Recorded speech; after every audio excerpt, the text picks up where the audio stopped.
Well, Brad, the music sounds really loud in there. It kind of smells like a fighting game tournament. I don't know. You just want to knock on the door or something?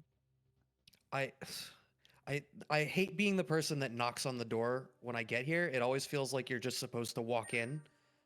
That's kind of the vibe, right? Well, it looks like the window was left a little ajar if you want to try just sneaking in the back. You know what? I'm gonna follow your lead on this one. Okay, okay. All right, let me get in here.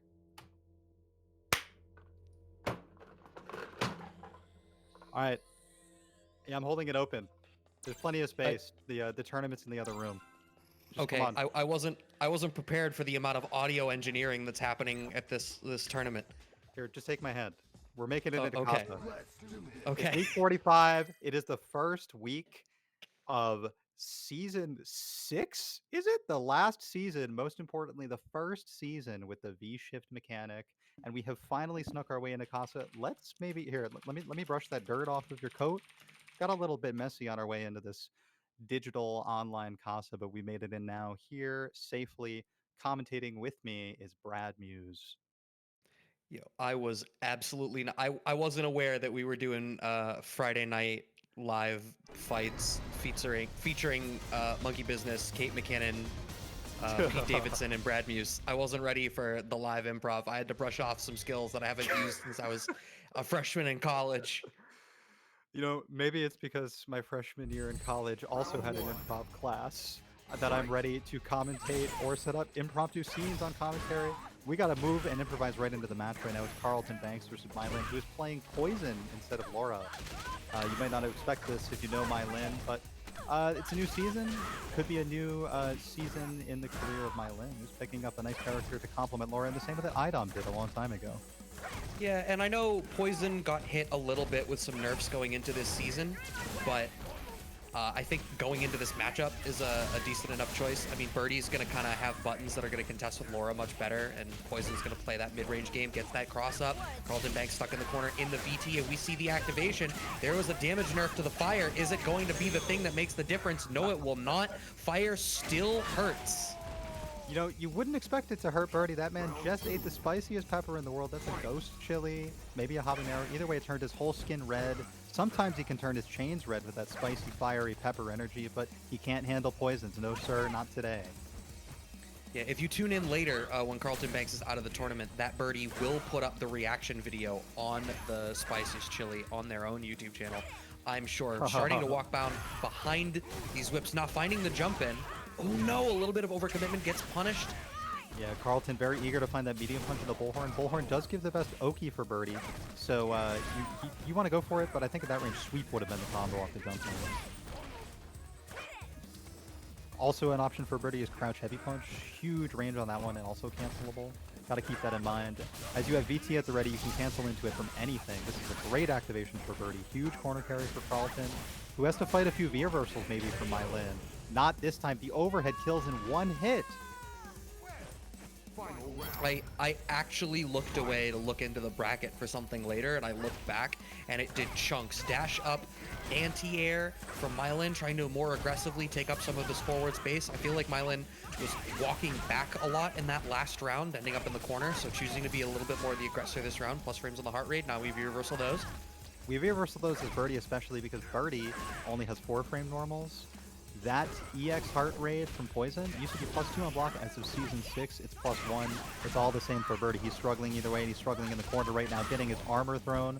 Mylin moving forward relentlessly. Takes a moment of pause, though, realizing that there's not much damage left to do to Carlton Banks, who has to mount a serious, massive comeback. I might even say only a real master could make this one, but V-Trigger and V-Skill is there to aid him. No! Not this time. The can lied.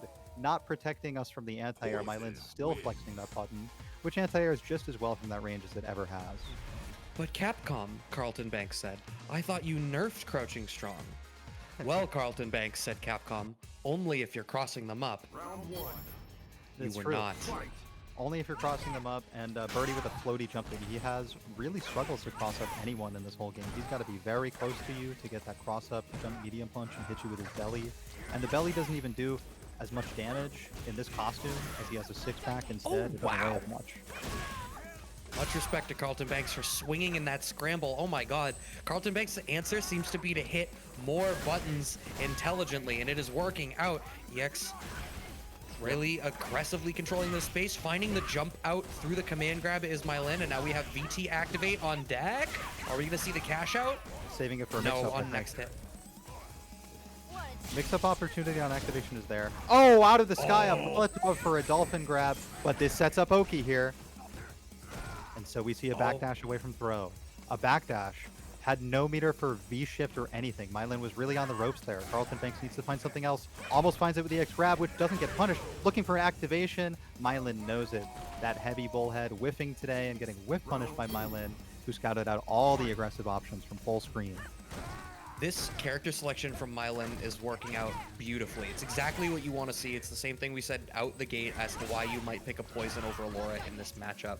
Gonna do a much better job at fighting outside of this range for Birdie. Still hitting these buttons to contest some of the more aggressive forward movement from Mylin. Ooh! Oh no, you're too far away! Yeah, definitely an experimental combo there from Mylin. It's worthwhile to find it at the worst. In this case, it did not, and so Carlton Banks makes the most of it, trying to salvage something of this round and salvage something of the set. It's been all Mylin so far, and Carlton Banks takes one more punish, moving towards the corner, facing a V-trigger activation from Mylin. This one could certainly hurt. Yeah, it looks like Mylin is content to, rather than cashing out the V-trigger at some of these combos. Oh no! The can still up there. Okay, you're still behind it, but maybe there was some implicit fear eating this command grab. Walk up, blocks the overhead. No punish this time, and an EX Dolphin, the third one's the charm. Carlton Banks said lifelike dice, and he rolled them. That is the tattoo on Birdie's chest, by the way, in his cannon outfit. Carlton Banks is not playing that one. Or maybe it's on his jacket, that's what it says, lifelike dice. Did you subscribe to the Only Birdie to get the immaculate look at that tattoo to be able to make that out? I had no idea. Yeah, I'm just friends with Nooches. We study Birdie a lot, especially his Okay. physical features. Yeah. I mean, what you guys do when you're chilling is your own business. But Carlton Banks has some business holding some back in this P2 side corner, trying to swing some buttons to get out of it. Mylin happy to surrender some of this space, sitting on the life lead, but you'll only have it for so long. Carlton Banks had a chance to get out of the corner there with heavy kick into super. That's the max range combo, and it's the only combo from a max range non-crush counter heavy kick. But Carlton Banks holds the meter instead. Has a couple of good activations as a result. Yep, EX head opts to not cancel. Mylin has been missing a couple punish opportunities on normals like slide, maybe some EX heads, so it might be worthwhile to check. But now this activation needs to come from Carlton. There it is. Okay.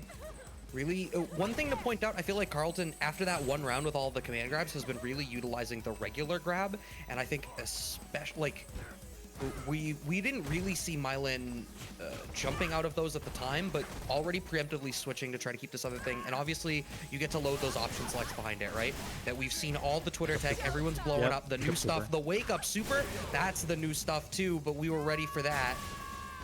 The first reversal represented from Mylin. Carlton Banks blocks it, one game apiece. It was the first opportunity for that super to make a big difference, and Carlton Banks, scouting it out, has plenty of time to look at the screen while dashing up for Birdie's terrifying Oki, the Oki that brings out the super in the first place. And a little birdie is telling me while we're in between rounds, although I'm vamping too much for it, but big ups to Ed with Trace Complete for that direct $50 into the Matcherino. Incredible. Thank you so much, Ed. Appreciate it greatly.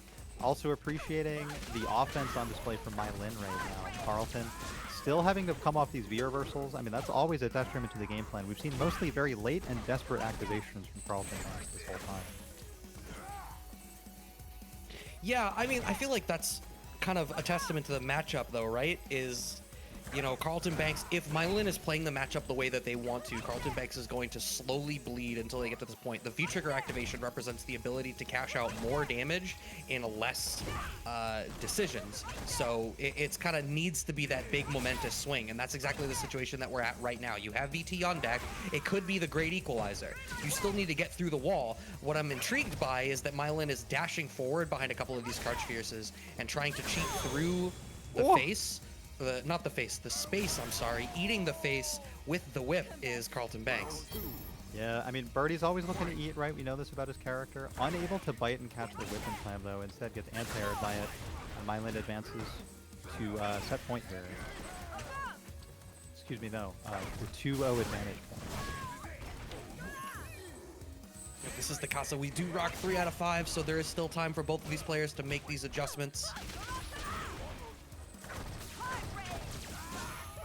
No adjustment needed there on the view reversal solution for EX heart rate. It comes frequently. A punish against the view reversal can always proving useful. Even if Birdie takes a little bit of damage on the way, always good. Oh, the anti-air, but oh, interesting. I know you're supposed to be able to get stuff off of that now, right? If it is, or is that only on crush counter? It's only on crush counter that you can use it. That is still gonna kill. No damage nerfs were ever shown to this VT1 in this set here. Mylin always ready to squeeze out every last drop of damage with this character. Very reminiscent of Idom, I have to say. Yeah, I mean, you're obviously, it's really easy to make that comparison when someone is playing both of the same characters. And it's easy to kind of see why a Laura player would gravitate towards Poison as the other pick, right? It's just like, you still have the ability to generate really good plus frames on block for the 1 bar, so that's a similar sort of approach to the game. But I feel like everywhere that Laura is weak, Poison is strong and vice versa. So it's like in the matchups where she's gonna not want to be dealing with a lot of these buttons, you can instead just play this farther out range and stall the offense altogether. Be like, fine, I don't want to be the aggressor. You're exactly right. And you're familiar to both Laura and Poison, and also the 3-frame stand light punch. You know which button you want to mash when you're picking either of these 2 ladies. Yeah, Mylin has always found a way to escape offensive situations. EX Horn leads to Samoki here. Oh, standing short, but isn't able to get anything else. One of the difficulties I feel like has been coming up for Carlton Banks is even when we are seeing these big V-trigger pops, it's not leading to the same type of swing situations that we really need to see. Oh my god, really committing to just hitting buttons, afraid to open up this throw game and need some counter hits. That's crouching strong. Anti-air once again, slowly inching out his Mylin. Mylin has the Molotovs loaded, catches the backdash. You're gonna eat not a whole lot of that fire damage. Now we've got the can just building. Bar is Mylin. Can definitely build super, looking for any punish into it, finds a confirm, kills with it. That is Mylin. Spending all 3 to take the round 1 lead. I recommend the same thing. It's there's definitely an EX combo there for Poison, but with no assurance that it would kill, Birdie being the big body at 1025 that he is, I'm totally with you with spending super. Yeah, and you could see it was so plainly kind of the approach at that moment, right? Like the second Carlton Banks backed off and VT was gone, and Mylin had thrown out that first Molotov. It's like, all right, I just about have CA. I just need a little bit more to get it, and then it's actually a 1-touch game guaranteed. And I believe in my neutral, especially in this matchup. Yeah, and in this matchup, while Mylin has moved back pretty consistently, Mylin's also found ways to jump over Birdie. There it is, right there on cue, right? So, jumping over Birdie, it's a lot easier now that he doesn't have anti-air crouch medium punch to cover both sides. And then when you do jump over him, you either corner him or have all the space in the world to jump back.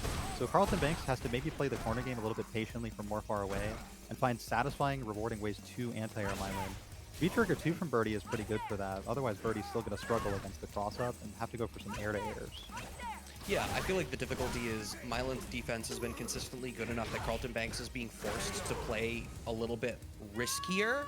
And in those risks comes all of these pockets where Mylin is able to get out of the corner. And then all of that work you spent walking into the corner is completely moot.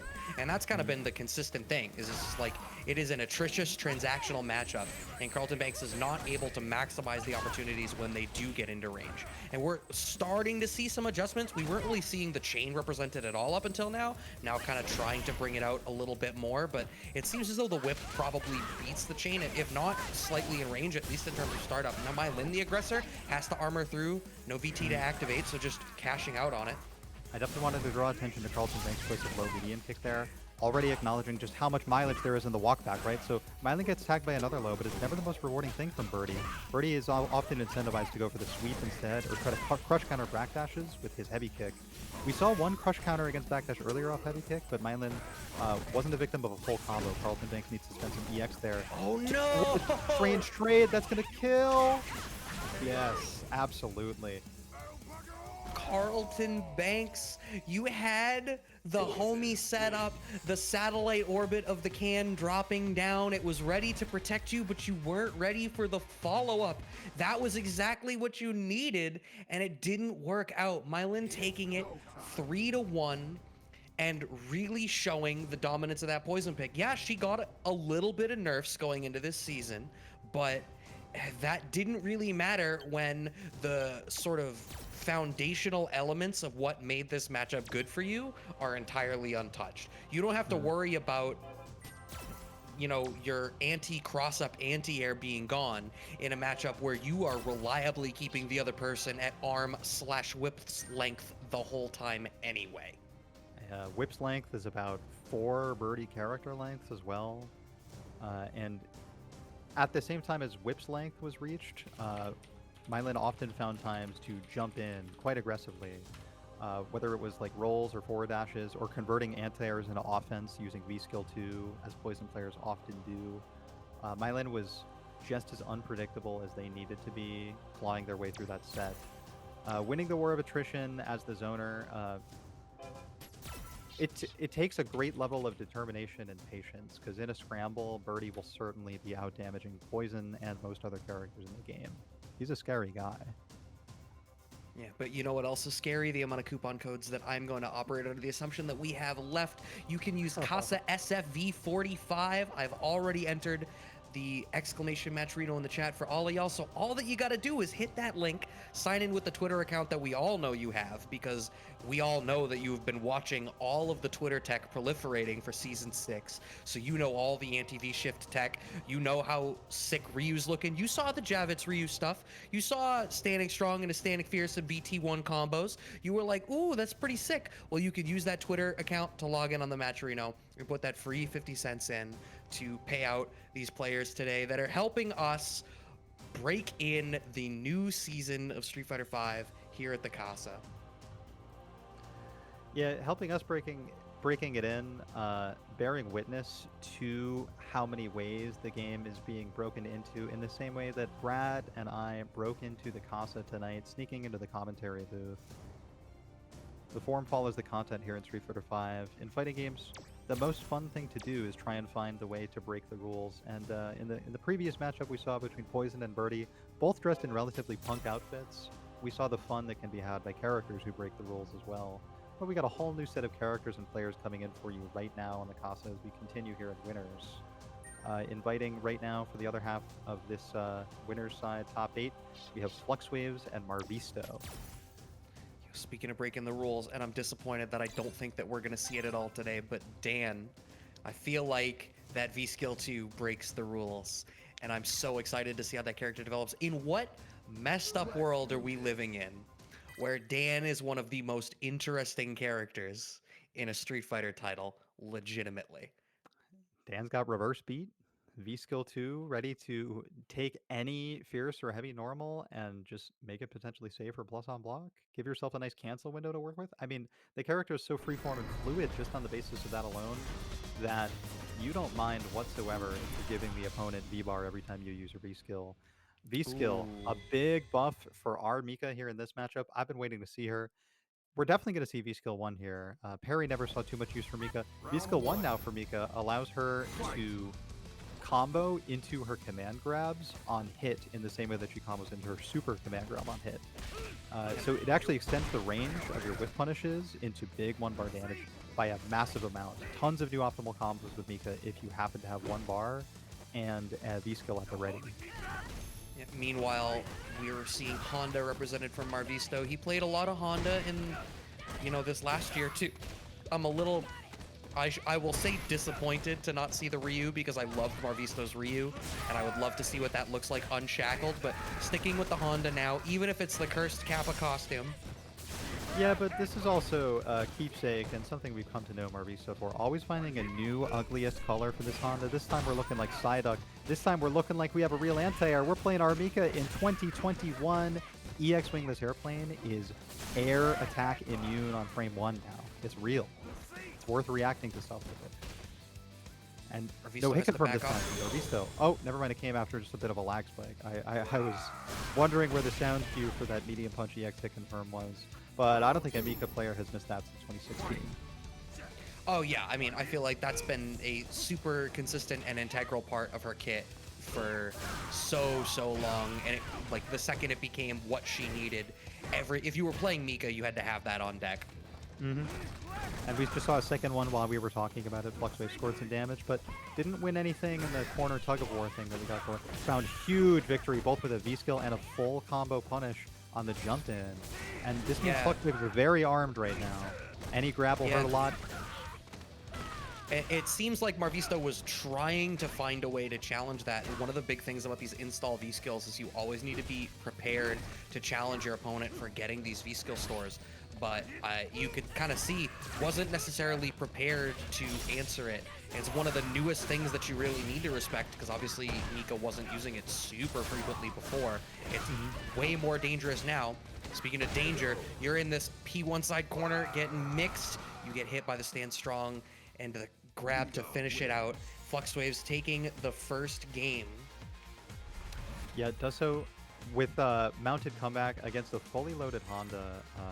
I'm surprised we weren't seeing Marvisto willing to come off of the V reversals or any V shifts there. Basically no defensive V system use whatsoever.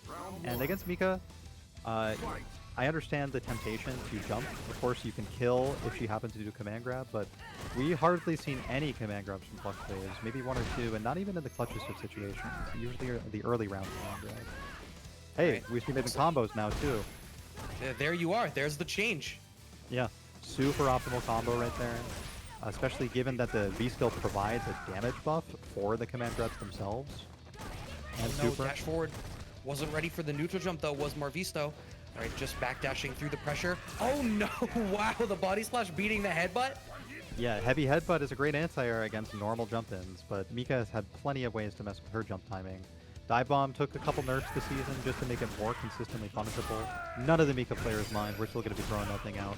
The shift, there we are, first one of the top 8. We haven't seen it represented so far, but Fluxwave's bringing it out. There it is, with Not the dead yet, V-skill though. store again. That's a chunk. Yeah, but back to the mid-screen and no full punish on the dive bomb from Marvisto. Instead looking for an activation, find an excellent parry against the reversal. Marvisto said, use the new defensive option.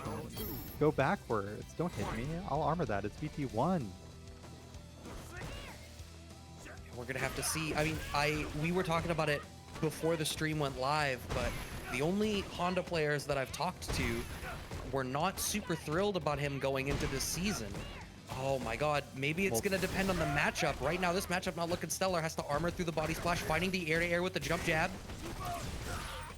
Yeah, free V reversal right there. Nothing Honda can do about that. The Grey Life's gonna mount and become problematic. Honda 4-frame characters were also especially likely to be victimized by Mika's beating crouch medium punch. We saw that corner OP do tons of damage this round. And now Fluxwaves, if they're able to survive and build a V-trigger, it's pretty much a checkmate situation.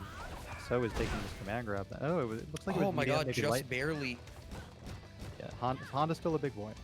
Or a big kappa. Yo, look at that shell. He's got a high defense stat. Yes. Fluxwave is able to acknowledge the cross-up frame data, checks Marvisto on the other side while Marvisto's negative, and finds a command grab on a slight walk-up. Fluxwave's with a big meter lead going into this one, mounting a ton of momentum.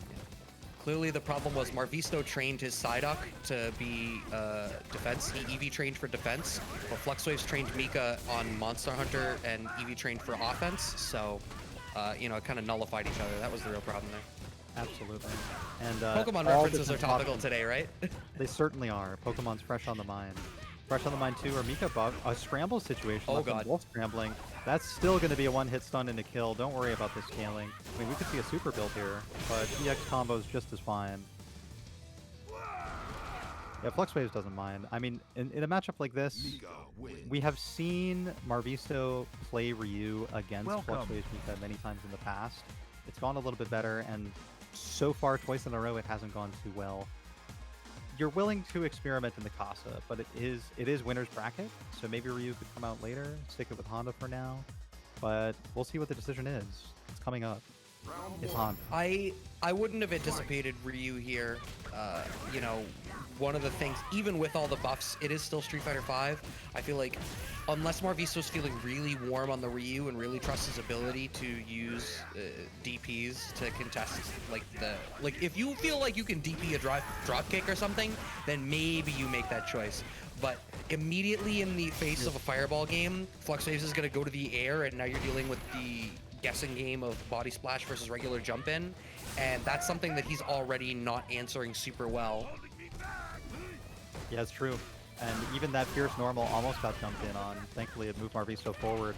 But Flux Waves just has a couple pieces left to clean up right now, and now they're all over the floor.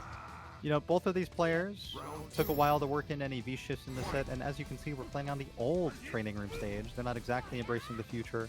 Playing characters they played for many years and the way that they know how to play them, it's taken them very far today. Winner's side in Casa's top 8, and Flux Waves just has one more round to cement their path to winners finals. I keep watching Marvisto in these situations where you should have anti-air OSs on deck and we're not seeing it, and it's just kind of a testament to who is playing the game a little bit more and has optimized a little bit more of these situations. What I love about Marvisto when we watch him is how strong he is fundamentally, but I wonder how much sometimes you feel like you're coaxing just on those, not having some of these answers when Flux Waves is jumping out after like a crouch short. Like we should have seen a stun and to kill there, but we didn't. Yeah, ideally, right? Here's a strong option going straight to the air, Whoa. moving forward with EX Butt Slam. Obviously trying to get rid of away from that microphone as soon as possible, and that was one of the wisest possible options to do so. Marvisto clinging to life. Well, look, I love that option from Flux Waves to trade meter to evade the situation entirely. Yeah, Marvisto still doesn't really have an answer to these V-Skill stores. We saw for a little while he was trying to just meet it with his own V-Skill store, and he would just kind of respond to it with like, all right, cool, you'll get yours and I'll get mine and we'll move on.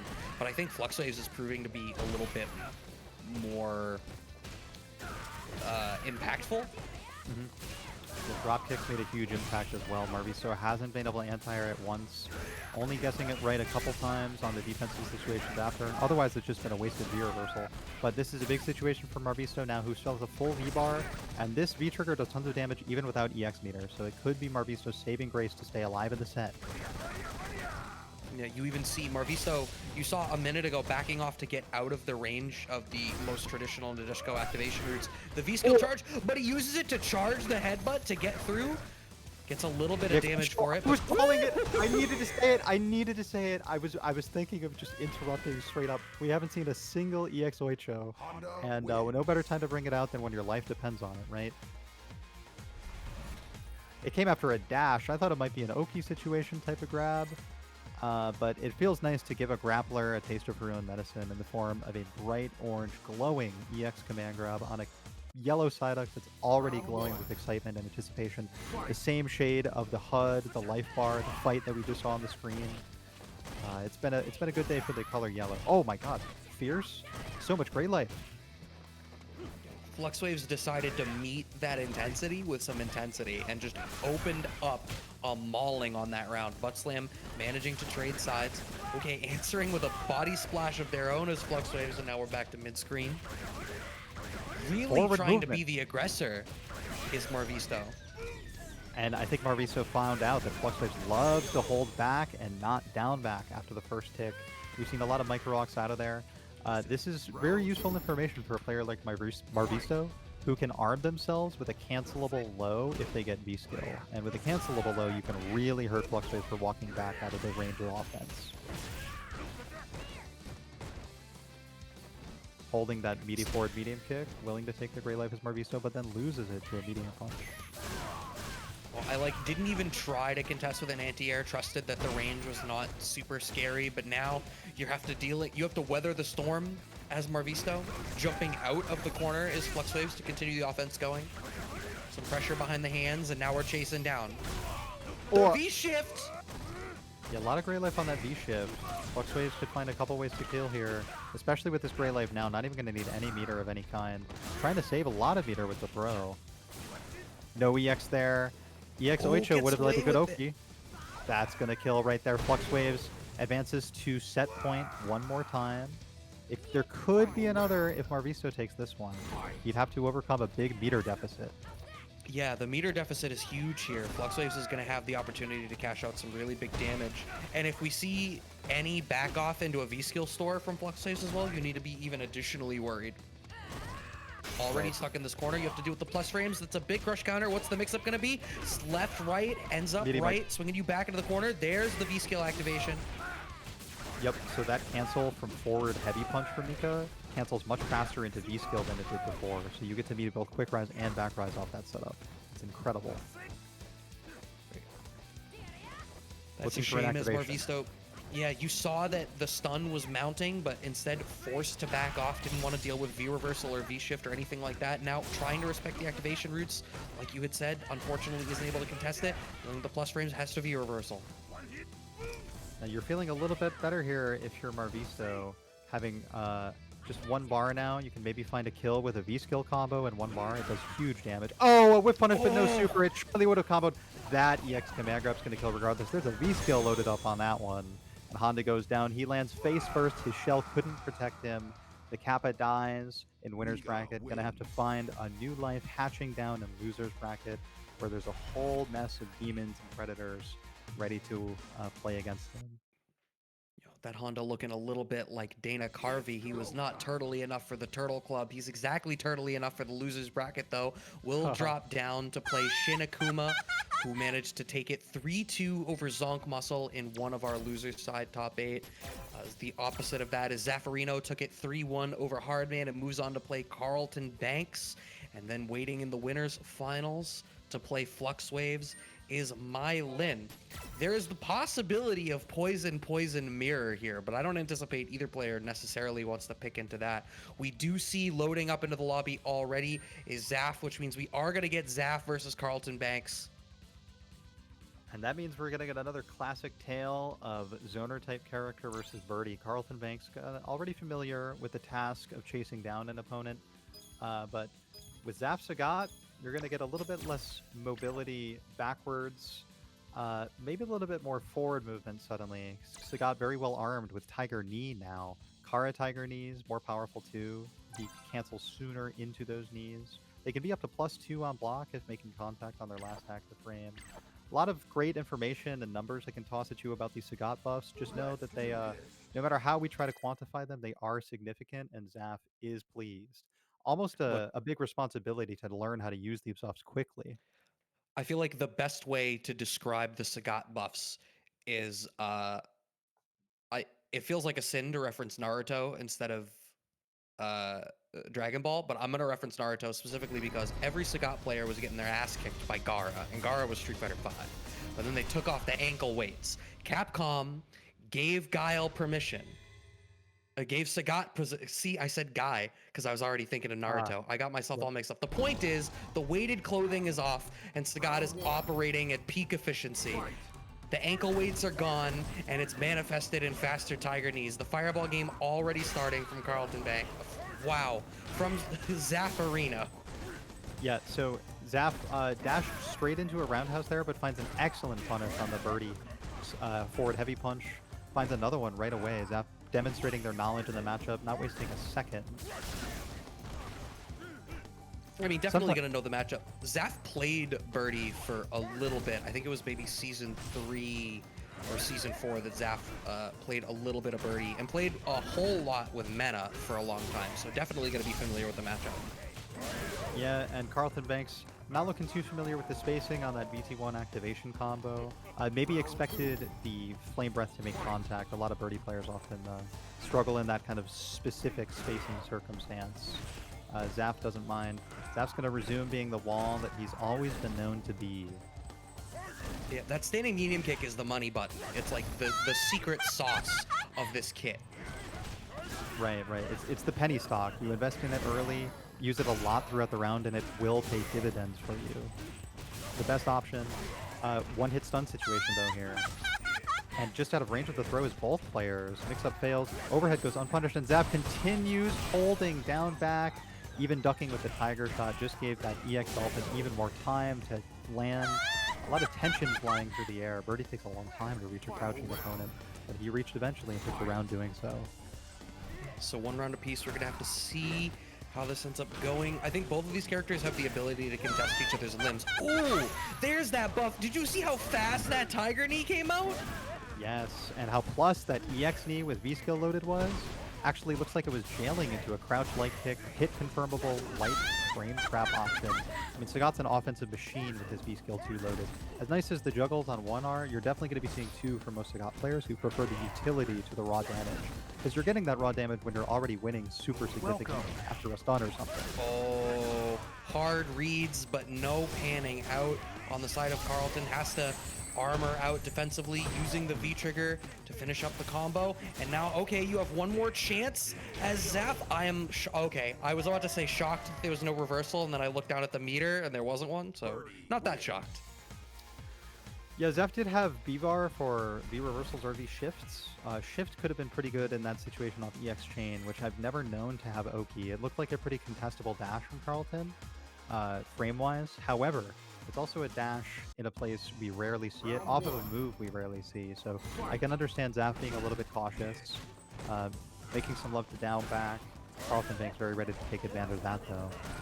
I will highlight, Carlton Banks is the one who sent Zaf down to losers in the first place, winning 2-1 on their set in the winner's side. So we're going to have to see if maybe Zaf has made some adjustments in the approach to the matchup, or even whether the 3 out of 5 of our top 8 makes a difference through the course of the set.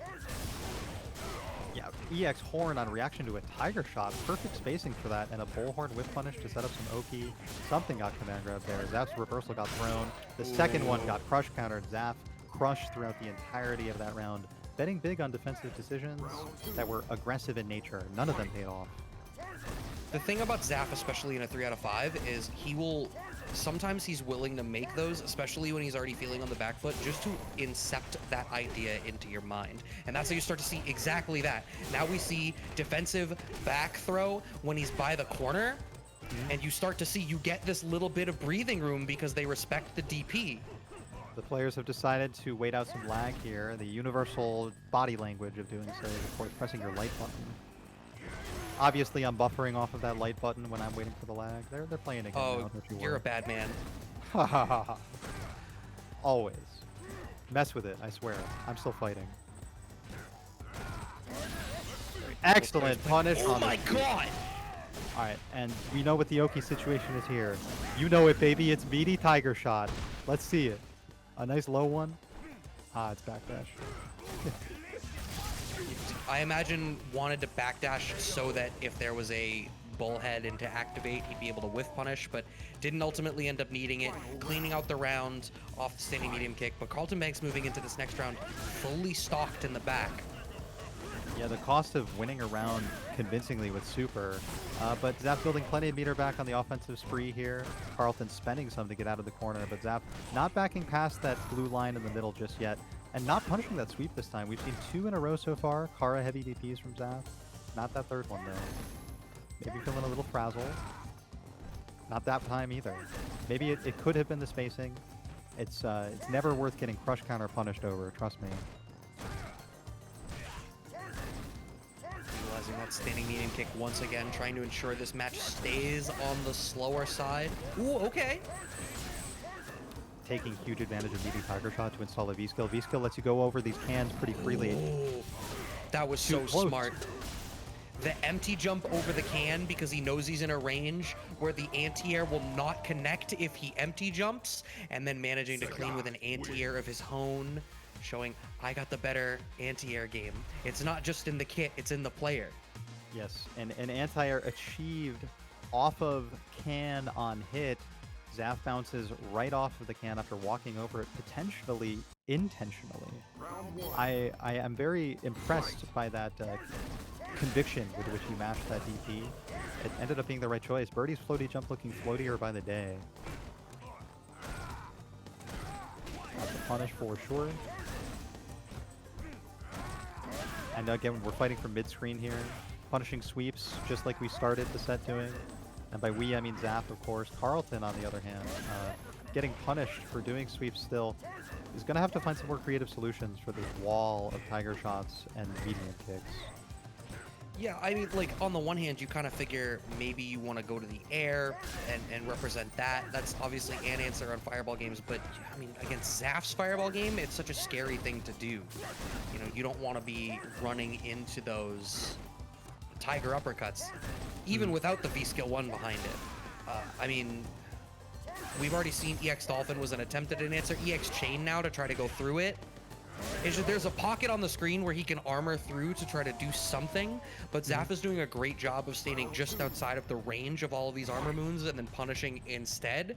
It's just there's such a micro pocket where he needs to be, and staying in that pocket is proving difficult.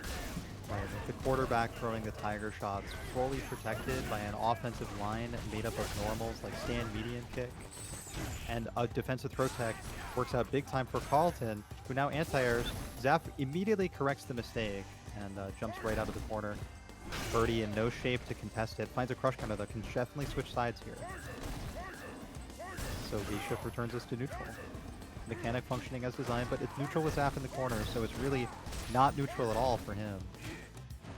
I don't know. I feel like if you're Sagat, you have to be comfortable in the corner, especially in this title. That's certainly true. Are you comfortable against fully loaded Birdie? No. Is anyone ever? EX Command Grab kill. Alright, one more. Regular throw, light combo. Not the overhead. The overhead gets fully punished. Hits Tiger Cannon. Double into a kill with EX Tiger Knee.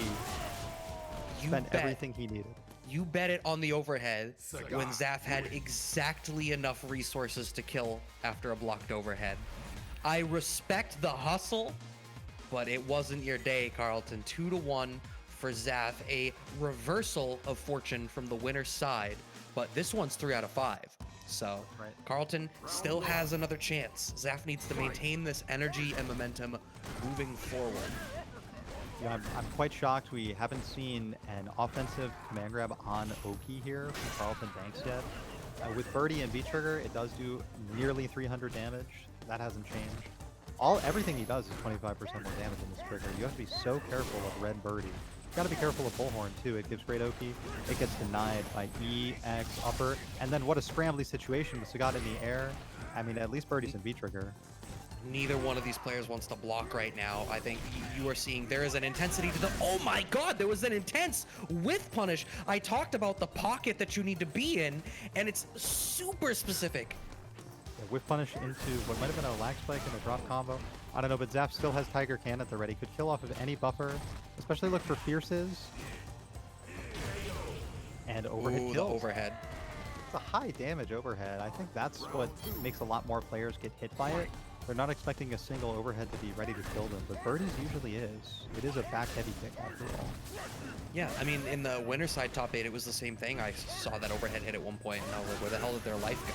You don't expect it. Ooh, he weren't expecting the EX knee from that range was Carlton Banks, but EX to get out of the corner, specifically with stun where it was, needed to stall the game a little bit. And Birdie living life like dice, always having to gamble against the Fireball game. It can be pretty rewarding. We could have seen a crush counter on that forward heavy punch armored move right there from Birdie. The situation is a little different. But, you know, all these gambling tools, they're also punishable. Like, you are truly betting with things like forward heavy punch with Birdie slide, with his EX chain trying to reach through, or even regular chain, catch someone in startup and use projectile immunity. It doesn't feel good having to gamble all the time in neutral. Not at all. Representing that standing medium kick. This is set point here for Zaf on the back foot here, being walked down a little bit. Spending a bar on an EX Tiger shot, wants to buy a little bit of space. Was that knee plus? It was plus off of what was supposed to be a punish in Zaf's mind, but Zaf probably also figured that the spacing on contact with the crouch medium punch would push them into a plus range for the EX knee. So everything works out well for Zaf in that situation, but still in the corner overall. Very close to getting V-Trigger though. Carlton already has his and has one bar to activate with and a guaranteed point. Crush counter sweep. Both characters are 4-framers, so that neutral on block heavy kick, they decide to trade. Every trade favors Carlton right now. Catching out the first of the Tiger Cannons. Gray Life mounting a little bit. V-shift back specifically to buy space from Carlton Banks. And the overcommitment on the defensive DP read from Zaffarino. And we are tied up at 2-2. We are. That V-shift You know, on the surface, at a glance, it didn't look like the most productive thing for Birdie to be the one retreating, returning to neutral. And then immediately afterwards, we saw EX Horn from the V-Shift, which, if it had a V-Trigger activation after, could have killed with a combo after the armor. However, Carlton Banks is playing so safe and consistent that, like, it's better for him to, I think, be returning to neutral in those situations where he has such a life lead, and Zap's the one that has to be rushing in. It's rare, though, that he gets to secure the life lead so early in the round. Crush Cutter Sweep is a good tool for it. Oh, there's the first command grab on Oki. Answering back with the DP was Zaf. Did not want to deal with that situation, wanted to represent that defensively. And Zaf on the back foot here in terms of the life. This is just what you were talking about. Carlton Banks gets to maybe sit on his laurels a little bit more, trust his neutral. Zaf needs to be the one to make something happen now. Fireball activate. Looking for some kind of Tiger Cannon buff. Instead, a whiff punish from Carlton using Stand Medium Punch like the sniper rifle that it is. Can maybe find a V-Skill Donut to get a V-Trigger activation to secure everything. And a huge whiff from Zap on the knee. Able to pull off that potentially new combo. Carlton Banks picks up the dropped combo pieces and reassembles the puzzle into a first-time set point for Carlton. Playing it from the back right now, taking the lead over Zap. Aggressive round start from Zaf. Dash forward into EX knee, it looked like. Really wants to get straight to the corner and be the one dictating the pace of this round. That's really been the consistent thing through this set right now. He who dictates the pace is the one winning the round. Yes, and you get to dictate pace very easily with Sagat in this position. The opponent just barely cornered. Yeah, I mean, if there was an EX bar right there, that combo wasn't even done doing damage. And so, with a big meter deficit, Carlton Banks and Zaffarino both on match point. Set point to stay alive in this Casa bracket. It could either be double jeopardy or retribution for Zaffarino. Not playing Gil, but Sagat as you usually expect. Standing short challenge from Carlton Banks as Zaf tries to dash forward. Life fairly even. Neither one of them has been able to do a whole lot to swing the momentum of the matchup, but some of these fireball trains, Carlton Banks stuck in that perfect range where Zaf wants him to be, with punish with the step kicks. And a super, too. I mean, Carlton wants to keep building meter through this round. It makes sense to spend super. You get great Oki here. Are you going to take advantage of it? It's a V-shift away. V-shift into V-break, and I love this. Especially because without the bar, it's going to be harder for Carlton Banks to armor through some of Zaf's tools. So Zaf is going to use the V-shift, resets to neutral, and it's kind of like, I will be able to be atrocious in this space. Still challenging through, though. Has the anti-air. OS behind. And reaching by the fingernails is Carlton Banks counter-hitting Zaf with a crouch light punch. I think Zaf was looking to press that magic button to stand medium pick. We invested in it earlier. We saw it paying off, but in a scramble situation, there is no better friend to Birdie than the reach of his wingspan, and crouch light punch flexes it best. That is a big body, maybe not as tall as Sagat, but certainly just as powerful and strangely flexible. Carlton Banks works their way back into a commanding position in that set, beating Zaffarino twice. We call that double jeopardy. Yeah, I'm not going to make the sound effect. I made that mistake 2 weeks ago. But I'm sure someone is now going to post the clip. But what a fantastic match. Zaf, unfortunately, out at 5th. But, I mean, I already believed we were on the cusp of really seeing Zaf in a bunch of places. Obviously, he's starting to get a lot more dubs in a lot of these East Coast racing tournaments. And now with the Sagat buffs on top of it, I think he's in a really good position. So if you're not already following this man, you absolutely should be. Switching over, we have Marvisto and Shin Akuma. Shin Akuma, I would be shocked to see anything but the Akuma. The question kind of becomes, do we continue to see the Honda from Marvisto, or now facing loser side, will we see a willingness to pull out the Ryu? I know they love Shoto battles over in Long Island. Excuse me. Yeah, Fluxphase just came in. I was like, what are they doing here? Fluxphase is in winners, isn't they? Yeah, Fluxphase waiting in winners finals. Yeah. Okay. Strange. Either way, it would be cool to see Ryu versus Kuma. I know that is a tale as old as time. Maybe a small chance at a fireball war there. I've always loved seeing how Akuma's multi-layer red fireball interacts with regular reuse fireball or an occasional EX. At the same time, I've also quite enjoyed the laugh track generating gameplay that Honda has provided us for many years in Street Fighter V, and Maristo's Honda is no exception to the rule. They set the rules. The original Honda that I grew up watching here in the Casa over the year that we've all been growing and living here. Yeah, and I mean, in terms of evaluating the matchups, right? Like on the Ryu side, you've obviously got the possibility of those fireball wars, you know, the interactions of Akuma's varied fireball tools versus, you know, Ryu's fireball tools. But Honda turns out that damage, man. Right, right. Can really make a 900 life Akuma bleed, and maybe worse than bleed. Maybe be like completely crushed, no evidence of their life left over. What? Okay, there he is. It's Honda. It's the Kappa, and what that means for Shin Akuma is that it is time to be as offensively aggressive as possible. Take advantage of Honda's lack of reversal and three-frame options. It's a little bit more difficult for Akuma to do that this season, as Akuma's low medium kick has been nerfed to no longer be neutral on block. So it's going to be usually canceled or maybe retreated afterwards. Not as often just used for stagger pressure. Marvisto just walking under the jump forward fireball to trip guard. I already love the type of energy Marv is bringing here. We're seeing the strength of just Marv's fundamentals as a player. You know, the air-to-air is working out, finding the anti-air on the jump in from Shin Akuma, and what you really, oh my god, even falling over the fireball, and all of these little trades with how little life Akuma has, working out wonderfully, but has the ability to cash out that damage into really meaningful offense here to Shin Akuma. Burning a lot of the VT. Oh no, caught you reaching with the forward fierce, and that's gonna clean out that first round. All it took was one.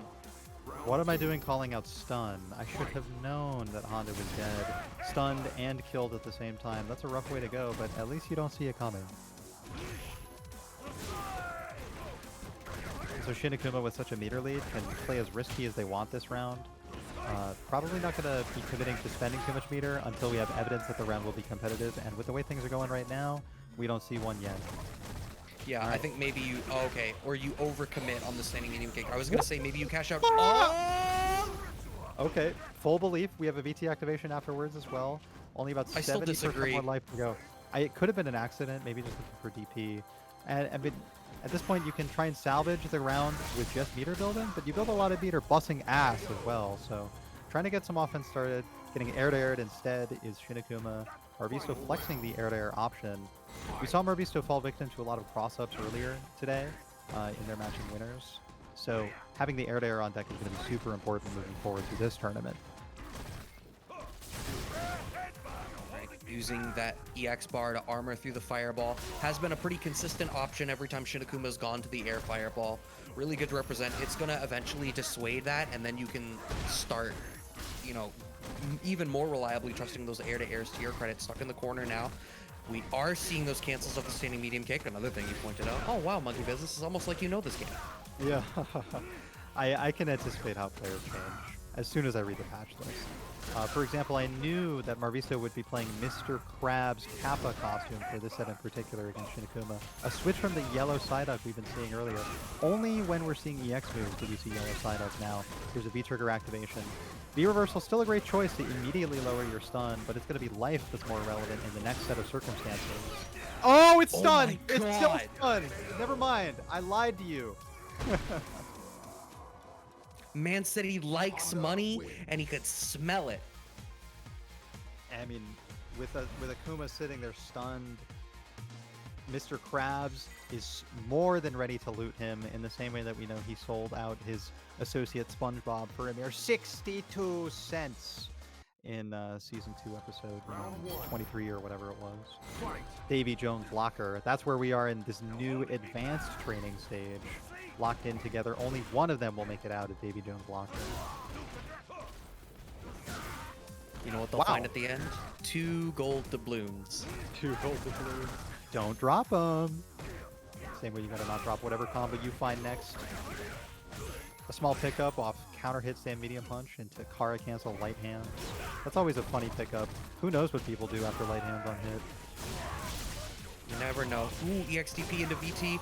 You always know that that's a risk as soon as an Akuma player has a bar and the VT stocked. Tries to armor through, but there's 2 fireballs now. You only have 1 hit of armor, my friend. And now you have to deal with this mix in the corner. Frame kill. Blocks the standing strong. But the butt slam chasing this man up into the skies.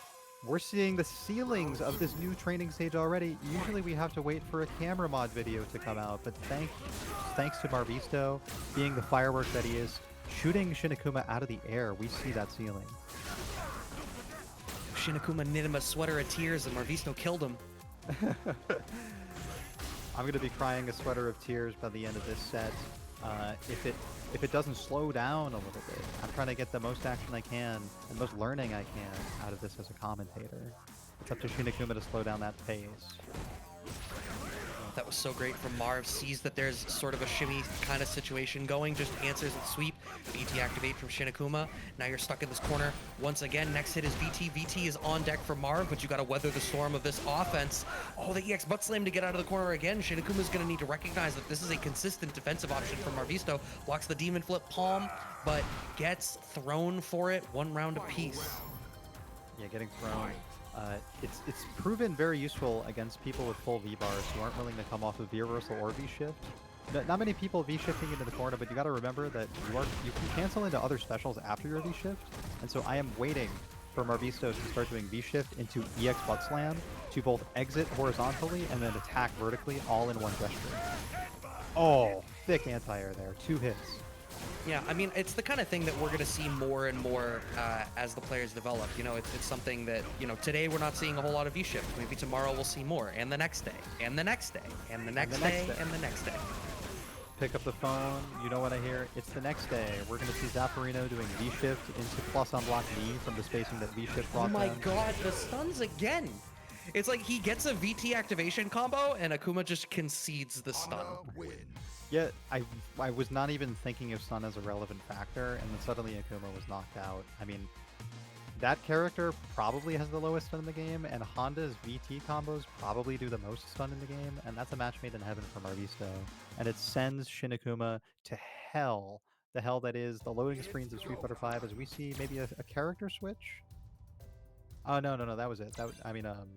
No, that's only 2-0, yeah, so... I wonder what it is then. But who would you see a character? I mean, certainly not a V skill or a VT switch.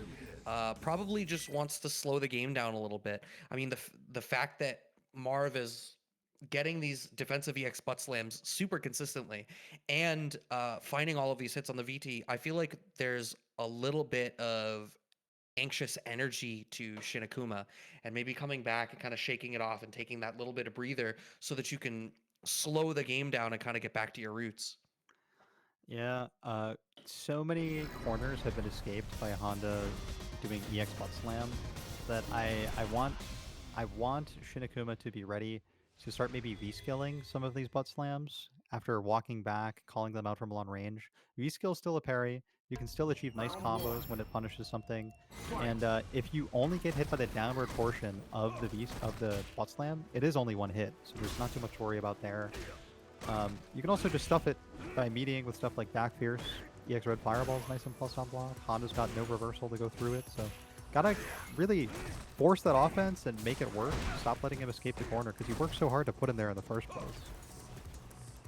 Okay, doesn't have the EX bar to armor through the fireball, so just back dashes, concedes a little bit of space.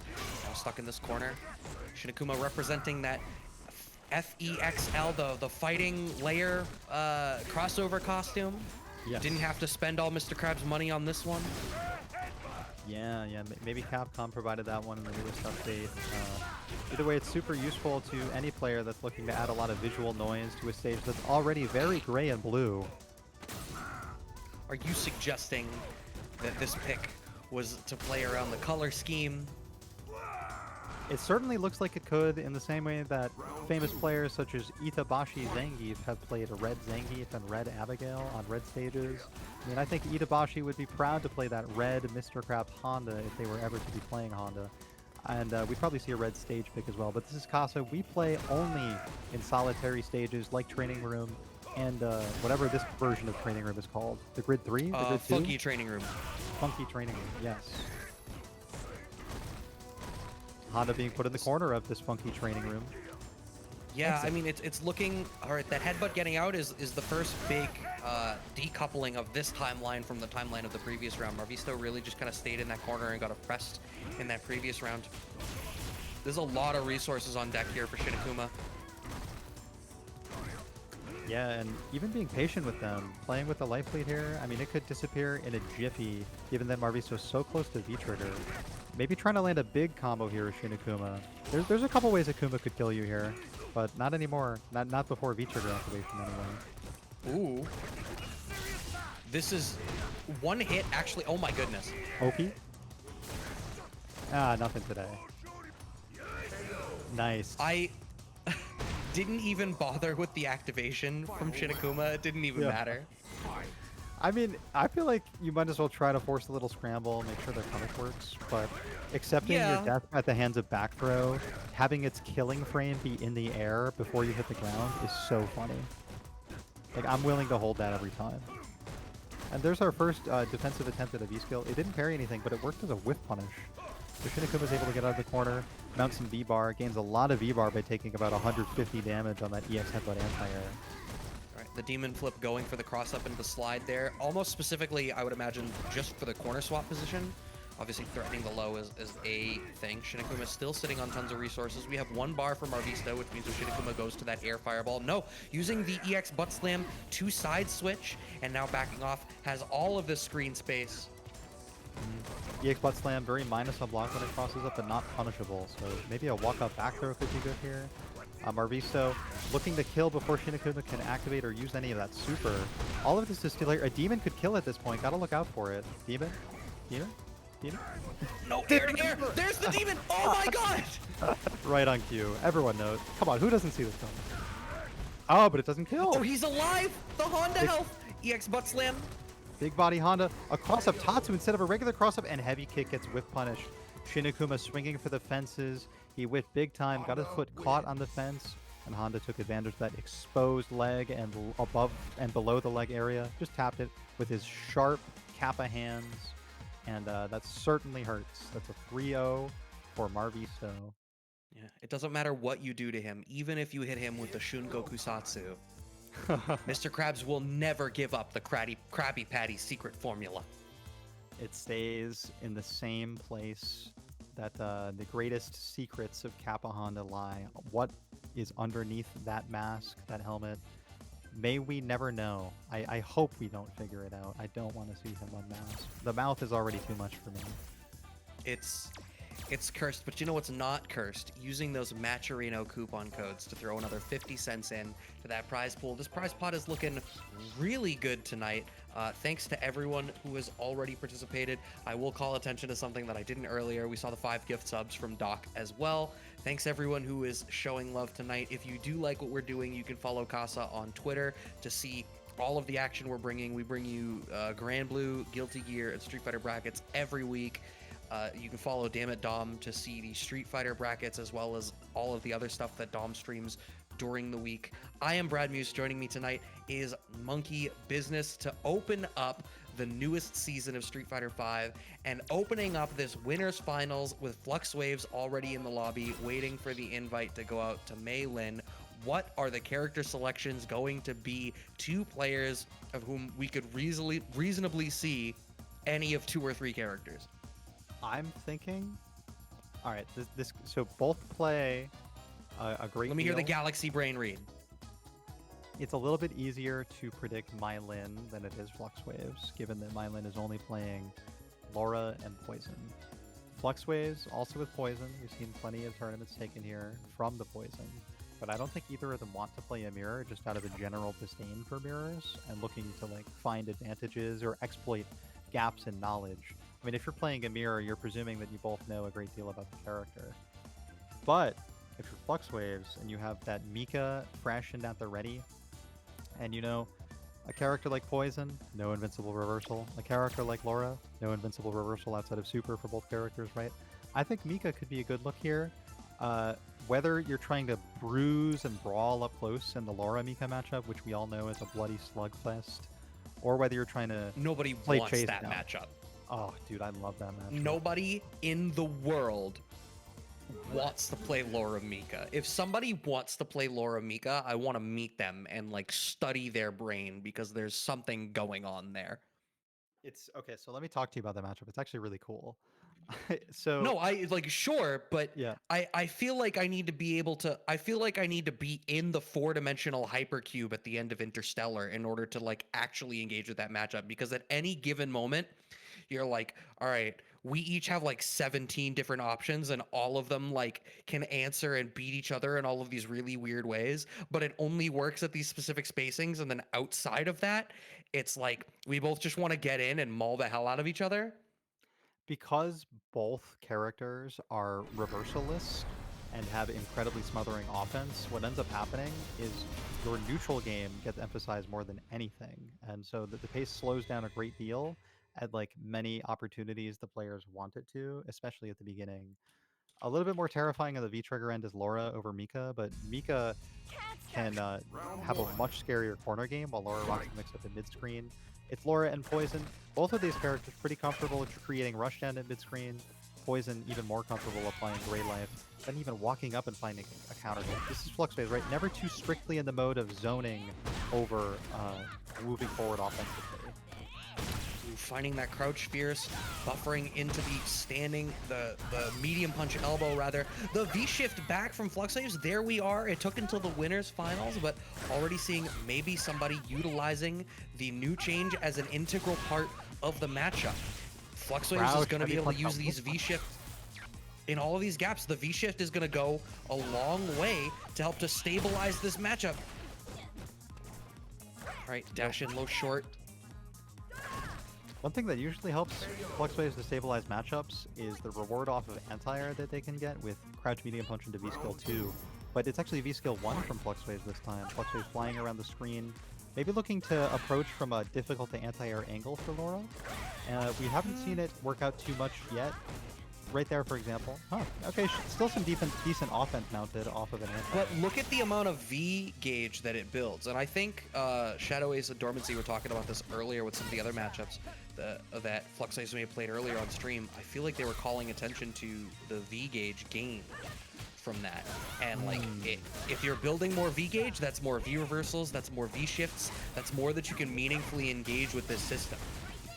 Yes, that's certainly true, and the more the merrier. It's a good motto to live by in Street Fighter V and fighting games in general. Be aggressive and use your resources. Secure a one-hit stun for the game. Nah, you're building all that V-bar back with the V-break. It seems to be the most common choice for players who are minimizing the risk of their V-shift. Resourcely as well. Oh my god, it's V-trigger too! Interesting. Command grab! No one's ready! Not a single person! I- one trigger too. Until I saw it, there was a second where I was like, wait a minute, what's V-Trigger 2 again? Yeah. Because it's always the Molotovs. Is this the shakeup, or is this just a matchup choice? Is this like, whatever, I'm gonna mix you up just from this like range where you kind of don't want to deal with it. EX elbow, trying to get through some of these whips, keep in the pocket to open up this offense. And it creates a juggle state, so even more corner push on the pickup from V-Skill. Fluxwaves probably looking to keep the Grey Life, like continuing to hit Laura, recover just in time to block that jump in. Mylan almost had a big break there, instead gonna have a big park break at the end of this round, which I assume will be ending within a hit or two. Another offensive situation, an activation on hit instead from Mylan, making me eat my words and making Fluxwaves eat the damage.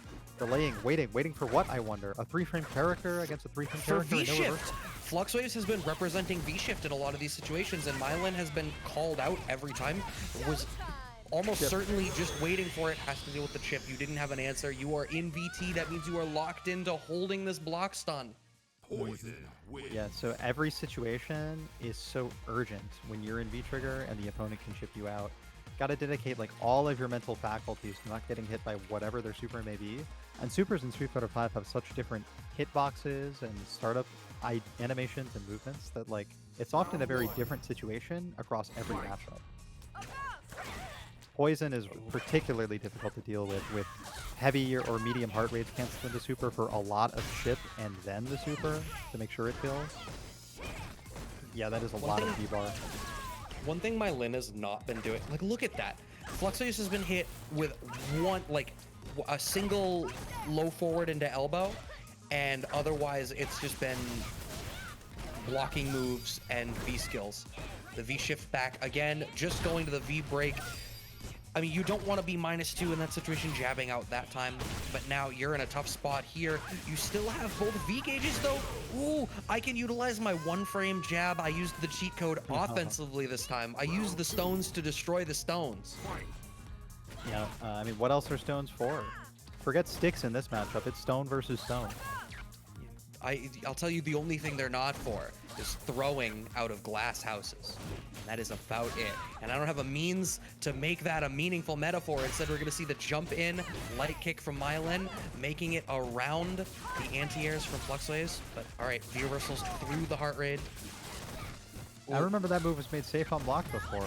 It did get counter hit after, so it must at least be a little negative. Anyway, that's a command grab range. I was about to call that out.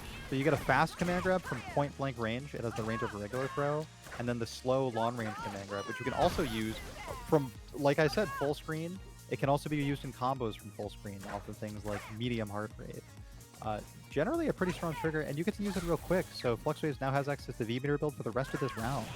That's what I was actually about to say, is like Fluxwaves at exactly half life, and just like that, you can build this V gauge back again, which means more utilizations of those V shifts and the V reversals to slow this offense back. And I almost called out earlier, I didn't have the timing for it, that Myelin hadn't been representing command grab offensively, but Fluxwaves already ready for it with that backdash, and now it's a war of attrition for Myelin, and you're going to struggle to get through this offense, and Fluxwaves taking a round. Fluxwave's V system defensive use has been very good too. Myelin has unfortunately been wasting a lot of meter just because Fluxwaves is timing his V reversals, specifically for when Laura cancels off of things like that crouch medium punch, which surely would have been going into Thunderclap or EX Thunderclap, as we've now seen twice in a row. Yeah, I mean, that's like the de facto time to V reversal. You never want to deal with the Thunderclap offense. There we are, finally ready to deal with that V shift, but still finding the jump out was Fluxwaves. But this is the emerging change. Is Myelin going to be able to continue to capitalize off of that to the point that Fluxwaves feels dissuaded from utilizing the tool, and you can finally hold Fluxwaves down? Fluxwaves with perfect knowledge, knowing when Thunderclap would dissipate, immediately controls the space with heavy kick afterwards, but is still facing a dangerous knockdown. V-skill air reset, but Laura makes herself negative with light elbow. That's Fluxwaves' big break. V reversal into the corner, but Myelin backs off to follow with Thunderclap. Crush counters the EX overhead. Myelin knew the answer in advance and just converts off of it strongly into one final mix-up situation, a low-medium kick. No confirm necessary on that one. An excellent choice of V-skill overhead to call out poison overheading over projectiles. We've been seeing poison. We're tired of this by now. Myelin was especially tired and made an opportunity out of it. Now, if you're Fluxwaves, do you make a character switch? Fluxwaves has 3 characters. I'm not surprised to see continuing with the poison. I do think it's the best matchup selection. I think more than Mika, you maybe go Manat, but that's more difficult once she does get in, I think. Yeah, I mean, you're playing on pretty fair ground here as 2 3-framers without the best defensive options. You know, a lot of Laura's offensive anti-zoning kit is based around strict projectiles, like how EX command grab goes through projectiles invincibly, or how EX elbow is armored. Armor is going to be a lot more useful here than that immunity that Laura could otherwise have, but the zoning is still so strong with just the normals. Laura's not quite as ready to deal with it.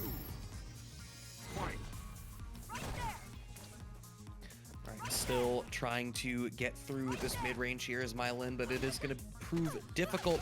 Oh, and if the anti-airs are still being represented, I mean, that's the difficulty. You have to get around this wall. And I feel like as the set has gone on, Myelin is finding less and less of these pokes to get in behind. Yeah, but Myelin always finding a great way to activate. Even scrambling to the best of their ability. Already almost corner to corner just on block we've seen. Finally command grab lands, setting up a one-hit stun situation. Finds it on a counter hit combo. Still a kill combo here, no doubt. Even meterless too. Yeah, I mean, Laura gets a stun, you might as well just right home. You know what's gonna happen.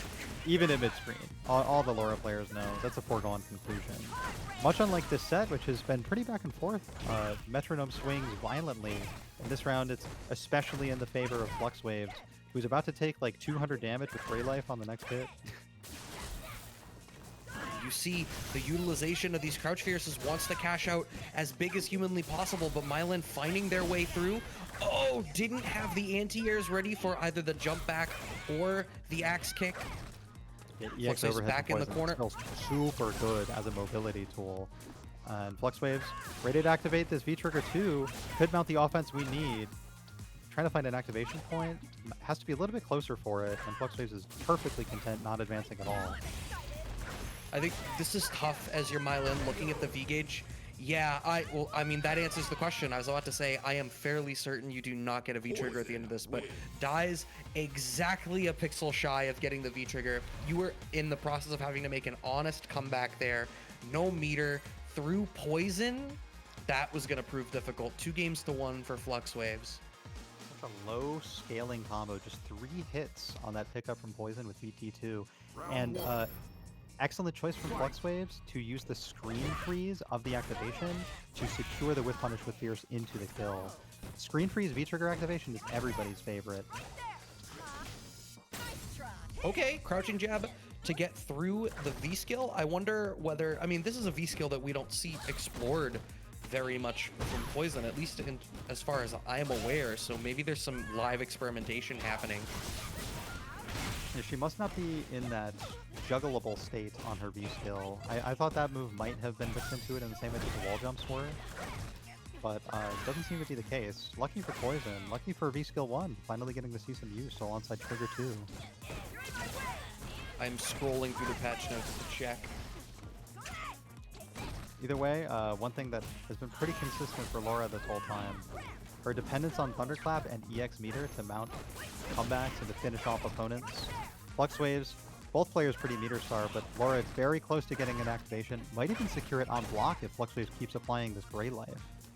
And the Grey Life can be built back, but the V bar is not going to tick down as the Grey Life comes back. So that's a V trigger now for Mylan, just given to them by Flux Waves. Yeah, but you still need to work your way through to find the activation point. I mean, Forward your Fierce. go-to is going to be, there's the Forward Fierce. Oh, the wait's just long enough, but doesn't hit confirm. And this is one of the things that I feel like I have to question from Mylan. Oh no, no anti-airs on the V-skill again.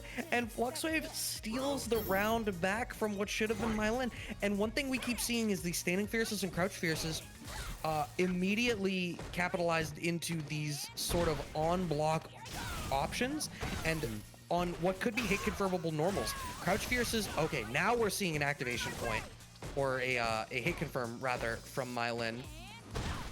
Yeah, you just get in that offensive mode where you assume other people are on the back foot, but Flux Waves is no stranger to aggressive defensive options. Challenging. What's the offense here? Really strong, apparently. Dash up into Oki. Still has another command grab at the ready. Can stun on the next hit. Finds it on an anti-air combo into super. This is a foregone conclusion. Flux Waves showing us the optimal path. Avant line into super. Poison says it's showtime, but this show is over. It's a 3-1 victory for Flux Waves. Wow. Mylan gets another chance dropping down into the losers finals, but Flux Waves sitting in grand finals for the first Casa bracket of the season. The more things change, the more they stay the same. I don't remember reading anywhere in those patch notes that Flux Waves wasn't a top pick if you were to put your money down on who was going to take a Casa bracket on a particular week. And from Mylan, I feel like, I mean, especially in that last game or two, the amount of, crouching fierces that we saw hit that went into clap or EX clap rather than hit confirmed into medium punch elbow that could have started offense. All of these, I talk about this a lot at the highest level where it's a game of inches. A lot of times you can point to some of these minor optimizations. In that matchup, you have to maximize every opportunity. And when you start to see like max range crouch fierce counter hit and nothing comes off of it, those are the kinds of things that you can start to point to be like, oh no, there was a perspective change that kind of needed to happen here that would have fundamentally altered the pace of the round. when an opportunity presents itself, it is on the player to recognize it as soon as possible. There are some things like V-trigger activation points that are particularly easy to be read because of how strong they are, but acknowledging how strong it is, you may start to play differently, and that can open up opportunities for an opponent to do something else. Like, let's say Laura has V-trigger 1 activation at the ready. She's standing at a pretty far range, out of the range of cancelable normals and the Thunderclap. Well, that's where forward Fierce activation comes in. Stand outside that forward Fierce range, though, and that's a pretty strong whiff punish opportunity for whoever's playing against Laura in that case. We saw something similar with the screen freeze into whiff punish on what I think was a forward Fierce, earlier in the set. All things to keep in mind, even if you are neither of those players, as is the case with Marvisto It's and Carlton here. Banks. That's right. It's finally happened. We're gonna see the Ryu, what I've wanted to see all night. I love Marvisto's Ryu on a bad day, and Ryu has had some really bad days in Street Fighter V, but maybe things are on the up and up. Man got a Zoloft prescription. Things are looking up for him. Antidepressants are so not a big deal, but patch notes are. Certainly. And with a 7-frame sweep, you're well equipped to whiff punish stuff like Birdie forward heavy punch. That 7-frame sweep, big buff from its last season's form at 8 frames. It used to feel slow, now it feels fast. Just a 1-frame difference. And then also representing that low forward into, ooh, no follow up on the crouch fears, but you have such a good life lead right now. It's not even that huge a deal. Yeah, So armor through into activate. Crouch Fierce is very unfortunately negative on hit, so I have no idea what Marvisto was trying to cancel into, but let's assume there was a cancel option. And so this is a pretty troublesome situation. Yeah, I don't rightly know. I mean, sweep activate is a choice, but you don't want to do it. Tam was ready for the second the fireball started. That command grab is going to finish out the round, and the first round going to Carlton Banks over Marvisto's Ryu. Marvisto I feel once like again not getting to activate V-Trigger. Consistent theme across both Honda and Ryu, but Ryu shouldn't struggle as much given that he has a 2-bar VT. I feel like a lot of that round hinged on 2 fireballs being answered from Carlton Banks. Marvisto trying to walk forward, this time getting challenged with the stand short. We DP those. Unconfirmed crouch medium kick, even with the counter hit. Marvisto perfectly content to take a meaty fireball option after the EX. And applying some gray life now. Great thing to add on top of a big life lead. Still no punish on sweep. I think Ryu has to heavy DP that. I believe that's his only choice. Carlton Banks just... Did you see how many frames this man held regular back on the arcade stick in the corner? He put his hands in his pockets. Yeah, right. Birdie always looks so cool walking back. Not very advantageous given that you're still vulnerable to lows, and Ryu has one of the best in the game now, with a guaranteed cancel into Tatsu available for hit confirmability, and great Oki on demand. Here's a kill on the punish. Stand medium punch, crouch fierce has always been leading to trucks worth of damage. That hasn't changed a bit. Finally hitting us with some of the power that one associates with a protagonist. 1 round apiece for Marvisto. Still content to play pretty slow here. Looking for a throw bait with heavy Tatsu. That's a pretty stylish way to throw bait, and high risk for sure. Leads to good Oki though. I understand you wanted to side switch back into the corner. Instead though, Marvisto paying the debt for not succeeding. Oh, a side switch as soon as you find a hit confirm. Yeah, I think that's the better choice. I don't think that if you want to play for the side switch, I think you just kind of walk back, go for shimmy, and then play a whiff punish game into heavy Tatsu. Oh no, no activation from Carlton, just shy of it. The empty jump to make the DP whiff, and now you land, the can is still there. A checkmate situation to get the free command grab, the dolphin dive. What's the activation? There's so many great activation points here for Ryu.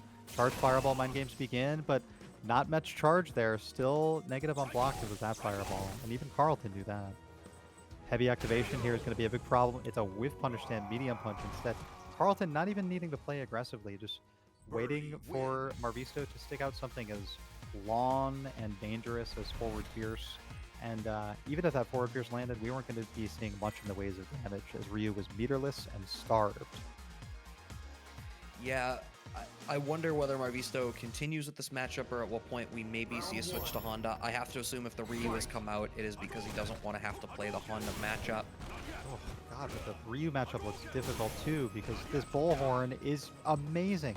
You know, these fireballs aren't supposed to have as big of a hurt box anymore, but Bullhorn really is immune to that change, it seems. And Well, one thing is Carlton Banks is coming off of the match with Zaf, where the fireball game is backed up with longer range buttons. So the pocket that Carlton Banks needs to stand in this matchup to be able to armor through these fireballs is much less dangerous territory than you have against the Sagat matchup. So you are absolutely warm coming into this. This is like you were doing differential equations and somebody handed you some algebra 2.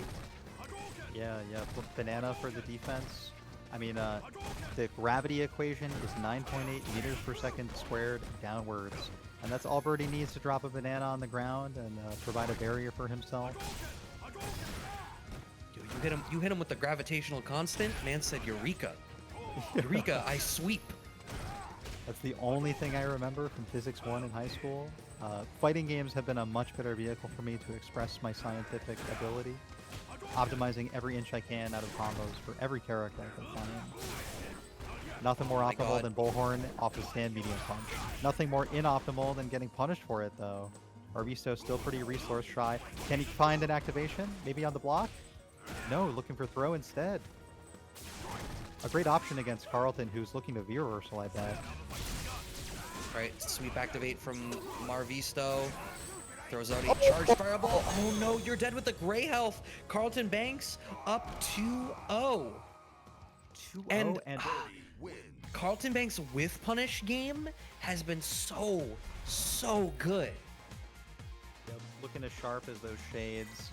And the conviction with which Carlton Banks is making reads on the fireball game well in advance of Marvisto's decision to throw fireballs is also impressive. I mean, that EX Dolphin against a chargeable fireball from that range was genius. And Carlton dashed first. There's Bullhorn on reaction to fireball. I mean, this Ryu screams Hadoken. He makes it so obvious when he's throwing one. Maybe we could see more in the way of fake fireball from Marvisto. Things like stand light kick could be useful. It's pretty similar to the fireball animation, at least in its startup, and at this point we got to be seeing something to make this fireball game more effective, especially given that Marvisto's fully committed to Ryu for the rest of the set now. Backdash Hadoken. Gray Life is mounting. Okay, slight walk forward sweep from Carlton Banks. Has the read that Marvisto is really trying to walk back a little bit, is using a lot of these micro walking to try to very subtly adjust the spacing, and Carlton Banks is blowing it up. Meaty stands short to clean it out, and now set point from Carlton Banks, looking like a clean sweep. Yeah, I like the choice from Carlton to go for Strong Oki off EX head. I'm not sure if EX Chain would have killed there or not. Ryu's a 1025 character. And Birdie's looking real unhealthy after taking a big counter hit forward pierce combo. I mean, we haven't seen Marvisto with a life lead like this off of a pure fireball game and neutral ever in the set so far. Oh, waiting. I mean, that's the kind of thing that you need to do. Carlton Banks is very clearly exposing this fireball game, but that means Marv needs to slow it down. Okay. I think if you're trying to anti-air cross-ups as Ryu, you do have walk forward and a back heavy kick and a Tatsu to switch sides and keep them in the corner. That's a pretty advanced option, and you really need to be calling out a cross-up jump. And against Birdie, it's not always clear if he's crossing up because his damn body's so big up there with his floaty jump. Activation time. We have, yeah, from both of them. But I feel like as Marv, like, I'm almost afraid to activate because it's gonna re-emphasize this fireball game, and at which point Carlton Banks' primary activation, well, it doesn't actually matter if you just get it like this. Now you have to deal with the mix-up. The meaty stands short into the overhead to clean it out, clean like a sweep, get this man off the stage. Carlton Banks taking it 3-0. Carlton Banks making a mess of the training stage with the blood, guts, and sweat of Ryu, in addition to the donuts, bananas, and soda cans on the floor. I mean, there's only space for one man in that cell, and it's going to be Birdie all on his own with all of the food and soda that he wants to spawn out of his body. Ryu's not here. He's going off on another adventure. we'll see him next week when he walks his way back here to the Casa. He might take the same entrance that Brad and I took tonight, sneaking in the window, sneaking in to this bracket pretty deep. A nice performance from Marviso, getting fourth. No stranger to the top 8s, no stranger to the top 3s. I'm sure we'll see Marviso up there in the future. Yeah, so Carlton Banks moves on to the losers finals, where we have another instance of double jeopardy available, having to play Mylin, who sent him down here in winner's side top 8 for the chance for one of them to play Flux Waves in the grand finals. What is it going to be? Does Carlton Banks have the answer to Mylin, or will it be a repeat of the winner side top 8? You know what you can do while we ponder the answer to that question is you can use the rest of those Matcherino coupon codes. Yes, thank you. Yes, I want to see these things all fully filled out. It's a Casa SF5 45 this week. That is not difficult to type in the slightest. You got a 4-letter word, a 3-letter acronym, and then the 4 and 5 keys are right next to each other on your computer. And if you don't want to do all that, you can always copy paste. That'll be a lot faster. And the text to do so will be on your screen in the Twitch chat, just with the console command of !Maturino. Damn it, Dom's already hit it for us as we talk about it. Get it done real quick because this match is getting started now. Things are flowing smoothly at the Casa, as buttery smooth as the bullhorns through projectiles we've seen from Carlton. Not going to have any chance to do that against my Lin here. Unless we see B trigger 1 Molotovs getting bullhorned through. That's the only thing we might see. Still seeing the not seeing the same situation. Oh no, that was I'm sorry, that was Flux Waves. You see Poison and you forget who's who. Yeah, this is a more classic Poison loadout. We have Trigger 1 and Skill 2. It was Flux Waves representing that new stuff with Trigger 2 and Skill 1. And I'm really always a fan of this pick. I mean, who doesn't love side switch off anti-air into a throw strike mix-up? Just throw strike in that case and not strike throw, just because he went for the throw first. Already looking like a repeat of the winner's side of this match, exactly showing why you pick Poison into this matchup, why deal with the ridiculous game of Laura into Birdie, having to contest with all those buttons, and then still being a grappler on grappler mix-up game when you're up in each other's business, when you could just take up arms against your opponent and represent this ridiculous mid-range game that is Poison. Two punks going at it. I mean, Birdie probably not feeling too good about what went down last time. Maybe not feeling good about that V reversal either. Didn't seem too productive. Stun wasn't mounting yet, but life is definitely going down for Birdie. As is their ability. Wow, big throw tech from the grappler here. Fortunate situation for Carlton, who has a chance to mount a comeback and needs to stay alive in this game.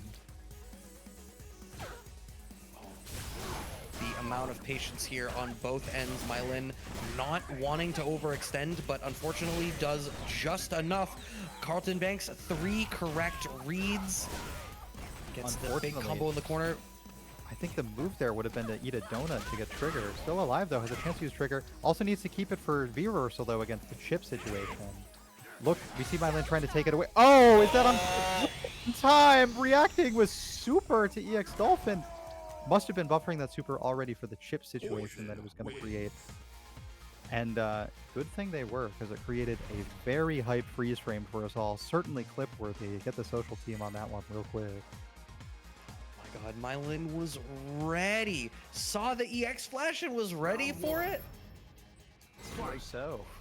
Especially, I'm not sure what Birdie could do to avoid the super, even if it were just thrown out raw, given that it had already been enough damage done to chip out regardless. I don't know, maybe Bullhorn? We'd have to see. Well, only downside here for Mylin is a loss of meter. Yeah, but I think you'll take that on a stun combo in the corner. The meaty to clean it out. That's a super clean round on this second game. This is exactly the kind of energy that you want. You want to get right through this and get straight back to being able to challenge Flux Waves. EX Dolphin, though. A very straightforward horizontal traveling option. Pretty useful to go over crouching buttons like Poison's Crouch Fierce. And we saw it put in some work going over Hadokens and Tiger Shots in previous matches as well.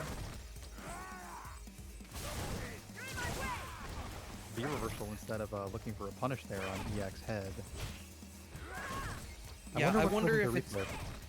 Yeah, I wonder if maybe it was just a question of like, you saw it and you kind of autopilot or like, I don't even want to think about what's going on. I just want to, ooh, okay, getting the back throw to go back to the corner. This is great now if you're Mylan. You almost have CA again. And we see immediately, look at all these whips specifically to build it. Yeah, that keeps happening. Very far away activation points, and Carlton loses the combo and loses Oki. Right after this pursue in a different manner. Facing a very dangerous chip threat eventually. Also a confirmed threat. No super on it though. Good situation.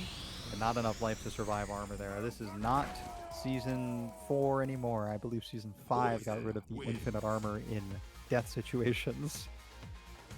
Also, supers always went through armor, didn't they? Yeah. I believe that they did. So, a quick 2-0 so far. I mean, what does Carlton Banks have to do? It's been systematic. Like, Mylan is just playing this matchup really well. This is even looking worse than their winner side match did. I feel like Carlton Banks hasn't really been able to get in at all. Yeah, this would be the game to change everything as much as possible. Round 1 hasn't done the best job of starting that yet, but a successful slide and a lot of pushing of Mylan towards the right corner is still productive. And a chain for Oki, great follow-up here. It's a command grab. What do we see? Unpunished on the slide meeting. It is a little bit safer. Oh no, spins the EX bar, just corners yourself for it. Mylan cashing out the first Molotov, throws the second one. Now you're cooking. Yep. Birdie doesn't mind the spice though. No stranger. Looking to spend some of that spice on this activation. Guaranteed reversal point. Yeah, I mean, that's great if you're Mylan, because now you can just stand at these ranges where you know what the threats are. Oh my god, man's body slamming him across the whole stage. Can covering the overhead, and a round on the board for Carlton Banks. I was impressed. It's not that unusual to go for overhead in when the can is keeping it safe. Exactly. Either that or like a covered command grab, so that if they do jump over, they might land on cam. We might see that next time. I'm at this point I'm impressed with Carlton Banks' resiliency in using normals and typical strikes to win rounds rather than command grab. It's in V trigger that is a lot more threatening, both for damage and how quickly Birdie can walk up for real scary meaty situations after. So, speaking of V-Trigger, it is on deck for Carlton Banks. All of these buttons are very clearly buffering into an attempt to get the activation out. Mylan just shy of having a V-Reversal, finds the anti-air with the EX Whip. There's the activation, goes for the guaranteed V-Reversal once again, and the... went for the jump. There's a desperation here from Carlton Banks. Yeah, a pretty thorough assumption that Mylan would be using some kind of normal that could be jumped in on, even from such a far range. That's where we sense the desperation, right? Hey, that was a counter hit crouch life punch. Don't forget, you can combo that to super. None of the Birdie players ever show me, but you can do it. Well, might see an opportunity to use super if Carlton Banks can survive a little longer. Just kidding, it's armor. I love Carlton's non-aversion to the armor. Loves all these EX moves and has already battled back to mid-screen with them. Yeah, I think you need to represent it. I think that's maybe one of the big changes that you need to go for. Oh, is this activation going to kill? Yeah, it absolutely is, and Mylan is going to take it 3-0. Carlton Banks found the armor, but it was a little bit too late to make the big difference. And Mylan, the second instance of Double Jeopardy of the evening, sending Carlton Banks home, the giver of the previous Double Jeopardy, to one Zaffarino out at 5th. And Mylan gets to move on for the rematch against Flux Waves for Grand Finals. Well, Double Jeopardy is a pretty vicious cycle, isn't it, huh? Too bad. It just gets passed on from one player to the next. I don't think there's any more chances of that, though, now that we are in Grand That is untrue. Final. There is exactly one chance of it. Oh my god, really? Yep, because Flux Waves Mylan was winners finals. So if Flux Waves wins this, that is the third instance of Double Jeopardy. I forgot. Don't most tournaments happen that way? A run back of winners finals? The two presumed best players on the day? Probably. I don't know. Now I want somebody to crunch the numbers of the actual statistics of the frequency of grands being a run back of winners versus the losers finals player actually making it through. Yeah, because the losers finals player, one of them has to win loser semis and build momentum. And if the tournament runs in typical order, loser semis is run after winners finals, so that the losers semis player is hot going into the match and has a lot of experience and warm, limber muscles, outstretched hands. I mean, whatever they need to be playing well. Certainly well hydrated. One would hope, especially in a matchup like this grand finals where everybody's going to be thirsty. Almost as thirsty as we've been for that Chun-Li in Fortnite, as you can see advertised on our screen right there. I don't know what's going on in the background with those characters, but that's definitely Shinkiro's art on Ryu and Chun. Reminds me of TVC art. Yeah, exactly. You know, this round start just reminds me of Bus Ass. It's looking a bit like it, and really representing this V-Skill one and just kind of being like, look, until you have an answer, I'm going to do it. Welcome to Grand Finals. Oh my god. It's the knowledge check. When, I wonder, so that's a new combo with Trigger 2. Being able to go airborne with a potential throw bait tool, like her overhead / not overhead. It's only overhead when it uses EX mid anyway, but that flip kick can be canceled straight into VT2 for a lot of damage now. Really good throw bait. God, it And still, oh my god, it also Jesus, meaties. and look at the V bar. That was 2 of them. Fluxface has a V bar. Oh, this is it's like Matera's command jump in Gramble or something, and reading the jump in advance is Fluxways, making it look so difficult for Mylin. Even a trade anti-air goes a long way for cornering Mylin one last time. We got a kill combo on deck here. Oh my god. What a quick game. Wow. I mean, first and foremost, I think you need to find your answer to that V skill, and you need to do it sooner rather than later. I think part of the difficulty is Laura's best anti-airs are the standing strong and the heavy elbow, and I don't know, like, you buffering heavy elbow in some of these ranges is obviously not what you want to do, but bringing out the standing strong like she's doing it at these other ranges, when she does it meaty, you're kind of stuck anyway. But when she's doing it in the neutral here, there's still no answer. Like, you're just kind of dealing with this. Fluxface is literally just dashing back, doing it, block string, dash back, repeat. I think heavy punch will be Laura's option here. It reaches nice and high, has a couple active frames. Could maybe crush counter poison out of the move if she starts up into the kick from her V skill. That would be useful. Otherwise, though, like you said, heavy elbow and medium punch are not very horizontally long, and poisoned V skill is strictly a horizontal advancing jump in. So, gotta see this nuts. You know what's nuts? Mylin found the room, has Fluxwaves in the corner, and walked all the way back. Obviously, partly on the threat of the V-trigger, but I can't help but wonder if it was like, I need to be far enough away that I feel like I can read or react reasonably to your V-skill. And it's like, you had a Laura in the corner. Now, she had the life lead, so, like, it's not like she needed to be the aggressor, but it's that sort of undercurrent of, like, I don't know, so I'm just going to get myself out of this situation. Yeah, and maybe with that extra time you would afford yourself playing that round, you get more time to experiment against something like Poison's command jump V-skill. However, Fluxwaves didn't provide any of that, and instead just providing another can of bus ass in this round. 76 seconds on the clock, and this thing's almost done. Are we going to see golden letters with it too? Oh. Imagine Laura. That's Laura in a round, and it was a Laura round that she lost in. Yeah, exactly. I mean, we did compare the characters' similar offensive potential and strong cancel options into offense with the X moves.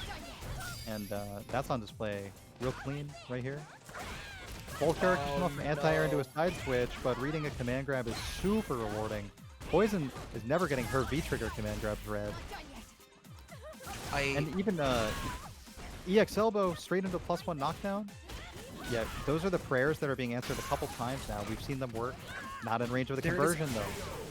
Once again, I've said it a couple of times, we're seeing a whole lot of these, like, stand fierces not followed up in the way that they need to be in, like, you know, if you just commit out the gate, you know, it can't be helped if you get the crush counter, but you already committed to the fireball. But the amount that it's happening is, you know, you can't help but be. I mean, maybe you can try to delay the cancel and then hit confirm instead. Going back to the lobby here is Flux Waves. Yeah, sometimes, even if you recognize that there was a chance to hit confirm off of the Fierce, and you happen to have already committed to an EX clap instead, you still got to make the most of the smothering situation and not hesitate afterwards. And that's exactly what my lane was able to do to take this game and tie the set up. So while the first 3 rounds were incredibly one-sided for Flux, we do have to mind the score here and remember that it's only 1-1.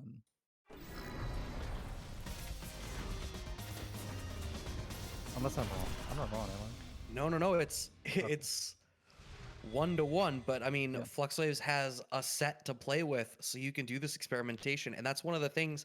Fluxwaves has 3 characters. If you win the first game, you can switch every time you lose to force them to cycle through their approach on the matchup, and as long as you get 1 win per character. Yeah, that will be all you need. And this is the matchup that I thought we might see in Winners Finals, if you remember. Yeah. Bringing Meek out, always exciting. A grappler on grappler contest. And in this one, Mika gets to show off all of her new buffs to her medium kick moves. Forward medium kick, now only -2 when making contact on first action frame, means it's safe against Laura if she blocks it on a quick rise where it's typically used. And low medium kick for Mika is a great buffer tool now with 4 active frames. It just wins footsies. You can stick it out a lot. It has less recovery too. Footsie doesn't matter against Thunderclap though. My Lin knows this well. Oh, the body splash keeping Fluxwave safe. And the whiff punishment there, whiff punishing the forward fierce. You mentioned it earlier. You see that there's a VT on deck for Allura, and you know the activation routes. You are just outside of forward fierce range. You need to be ready to whiff punish the forward fierce. And that's that game of inches that Fluxwaves is 100% ready to play around. Yeah, and you keep walking back out of that forward fierce range. Not much risk to you, right? Just waiting for it to come, and you get a guaranteed hit opportunity. I mean, that's a pretty deep stun. Maybe looking for some kind of reset here. Not no, just going for the V skill, building a little bit of V gauge in the way that you can. I feel like it's difficult for her to build V gauge. She really only gets to do it on like guaranteed overheads, taking risks, or on crush counters. V shift? No, V reversal through the meaty. That's also fine. Yeah, but with super here for Mika, or maybe even. Oh my god! I think she's dead. Was there a V skill? No V skill. Okay. I swear to God that activated in 0 frames. Yeah, my Lin was right in the middle of one of Laura's normals when the normal got grabbed. Maybe just a couple frames late on checking a dash. Who knew the size of the command grab that was coming immediately after the dash? Only Fluxwaves did, and the rest of us got to bear witness to what looked like a Zangief level of magnetic suction on that big command grab for Mika. That same range is really useful in her new V-Skill 1 combos. We didn't see them in this set yet, but we did see them earlier from Fluxwave Mika. Yeah, I feel like this isn't a matchup where you're going to be afforded the range and the sort of time to charge your V-Skill. Certainly not, yeah. I mean, Laura has such excellent reaction tools to move and cover distance. EX Elbow comes to mind as a way to secure a +1 knockdown while also going through the microphone that normally provides some coverage. It's the great nullifier. You're only going to get it on like guaranteed knockdowns or stun situations, which there are plenty of if you do secure a stun. With punish into elbow, +1 on the dash. V-shift right out. Yeah. And I mean, like, it's not even about the V-break. It's just about, yeah, you don't have anything that's, like, super guaranteed. Like, you can dash in, throw, sure, but I don't imagine, like, your frame advantage is not such that you're going to get anything super big. Nothing comes out fast enough to guarantee kill me for it. So I can burn the V-shift, and the worst-case scenario is you chase me down, and I, like, you end up -2 because you commit to, like, a light elbow or something. Exactly, right? These big commitments going all throughout. Dropkick is an excellent way to go over Thunderclap. We've seen it used quite a bit from Fluxwaves already. Nothing in the way of crush counter punishes or advanced technology from my lane against it, and nothing worse than getting hit by it raw. It leads to quite a bit of damage. I love Mylin's spacing. This is the kind of thing that we need to say. You called it out when we were talking about how nutty this matchup can be, but you're absolutely right. Because once either one of them gets started, it's just a steamroller. It's all about that neutral. And I do feel like, I mean, That- Mika has an easier time, I mean, with the drop kicks to get in, like, behind meaningful plus frames, but that crouching fierce is such a difference maker. Absolutely. Uh, Especially with a V trigger activation at the ready from Mika, or even super cancel. I mean, Flux could get a big lead with an early super here and still have the ability to earn tons of meter and get one of the best setups in the game. Oh, gonna spend it here maybe? Not this time. Yeah, there was an attempt at an anti-air using the Irish whip once to get right back into the corner and get that pristine Mika offense that we're so ready for. Low crushes, the low forward with the drop kick. But the footsies once again from Mylin. The whiff punishment from Mylin has been really good. Okay, just out of range for it that time. I said it too much. What? This airplaning, the airborne V skill, ready to kill with any EX command grab is Flux, about to impress us all with a drop kick conversion into the kill. Uh, well ahead of the curve, knowing, hey, Laura's moving forward. If she does move forward without meeting me, I'm going to get over her with EX Wingless Airplane regardless. And if she happens to move forward as fast as possible with this airborne overhead V skill, I am going to be invincible in the air from air attacks on frame 1 and get Oki off of this amazing high damage anti-air tool. Yeah, that was a really strong performance from Flux Waves. And like I said, out the gate, you're never surprised at a Casa event to see Flux Waves make it a deep. Flux Waves, the all-time winningest Casa champion in Street Fighter alone. That is before taking into consideration the Grand Blue titles that they also have under their belt. Mylin, I don't know that we've seen Mylin here before. Perhaps I've just not seen them in the weeks that I'm here, but fantastic showing to get the second place, showing both a strong Poison and a Laura. Big ups to everyone that came out. Carlton Banks at third, Marvin fourth, Saf Shinakuma, everybody that came through. Thanks so much for helping us ring in the new season. It is a new season of Street Fighter V. The more things change, the more they stay the same. Yeah, no better way to bring in the new year at Casa than with a Flux Waves victory. I wonder who will play next week. We'll see. Yeah, fuck all of that. Yo, it's over? Dang. Yeah, that was I looked at my phone and suddenly Flux Waves won again. Damn, imagine. Yo, Canada. Canada's ridiculous. Rogers Internet providing more than enough to give Flux Waves all the practice that he needs up there to be taking these Shout outs- classes regardless of the year. Shout outs to Montreal. I think he's Montreal. Ah, okay, thank you. I think I'm totally misrepresenting him, but he might be Montreal. Yo, shout outs to Canada. Stay If I winning. knew the anthem, I'd be humming it for you, my Canadian friends. I think Guilty Gear just ended. Is that crazy or what? Did we just end at That's midnight? wild. Are It we was the exactly best? midnight. Yeah. Oh yeah, we are Exactly the fucking midnight, best. That's damn. right, we are. We are. Don't answer that question. We are the best. We run this shit. We're gonna do this again. We're gonna be back next week. I have an announcement for you guys next week, so Oh, stay fuck yeah. tuned. We're gonna do more shit. There's gonna be more stuff. Shout outs to Grinding Coffee Co. Shout outs to Red Bull. Shout outs to House Party.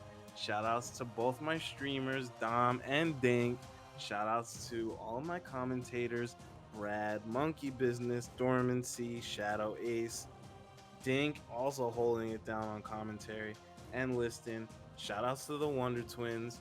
Emily was literally holding it down, clipping both games at one time simultaneously. I don't know a staff better than this one right here. So y'all can really, never mind, I'm not gonna say that, but you know where my mind was going. So you could really do that right now. Yo, if you think you're better than Casa, whole ass shit. I'm the best. My team's the best. We're gonna show you international. Don't worry about it. In due time, we're gonna show you how ridiculous I can be.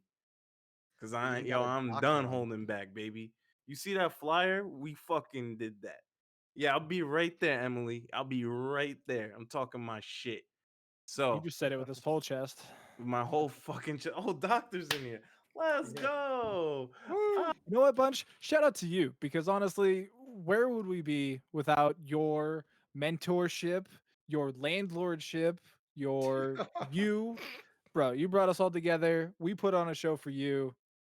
So shout outs to you, Bunch. All right, cool. Keep doing that. Keep talking. I'm gonna go shut down Guilty Gear. Thank you. Have a good night, everybody. Nice. Yeah, we're well equipped to have a good night. Getting to bed just in time for whatever we got planned tomorrow morning on Saturday. Whether you're grinding Street Fighter in the morning, playing some Guilty Gear, or checking out any of the delightful content that anybody on the Casa team or any of our players are producing, I wish you all to have the best night tonight, an exceptional evening, a magnificent morning, and a delightful day. That is monkey business alliteration for you tonight. What do you have to say, Brad? Not a whole lot else. It is midnight. I am not going to force anybody to sit here and listen to me talk. Just thank you for coming.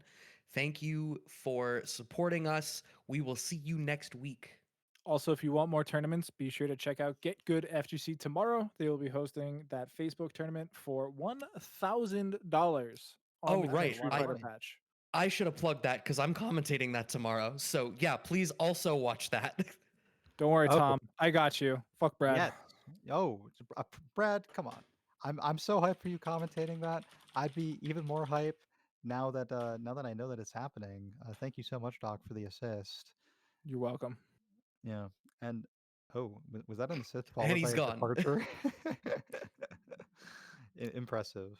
Well, like most doctors, always impressive. I don't know if we got to hear Doc today, but I'm sure we'll hear him next week, probably for some Street Fighter. Love to have a doctor in the booth. A lot of different types of people and professions we have here in commentary on Monkey Business, and I hope to be back next week. Who knows what guest or Casa face will join me? Yo, I know a lot of great players will. and another thing. I love Team Spooky. I love Matcherino. Um, Sermi, Get Good, Incendium, Low Kick, um, Beyond Frame Data, Ooh. Zaffarino, Grinding Coffee Co., Red Bull. All right, I'm out of here. There's no greater endorsement than love. Yeah, That's a power we all believe I love, in. I Also, love, Doc back I love too. Space Boy. I'm glad that we're rating Space Boy. Yes, great choice. Yeah, yeah, that's a fact. Did he win?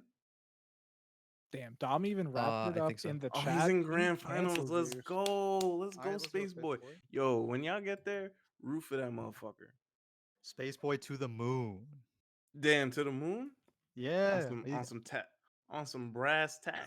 All right, I'm out of here. I'm Tagging talking mad you. shit. Good night, y'all. Peace.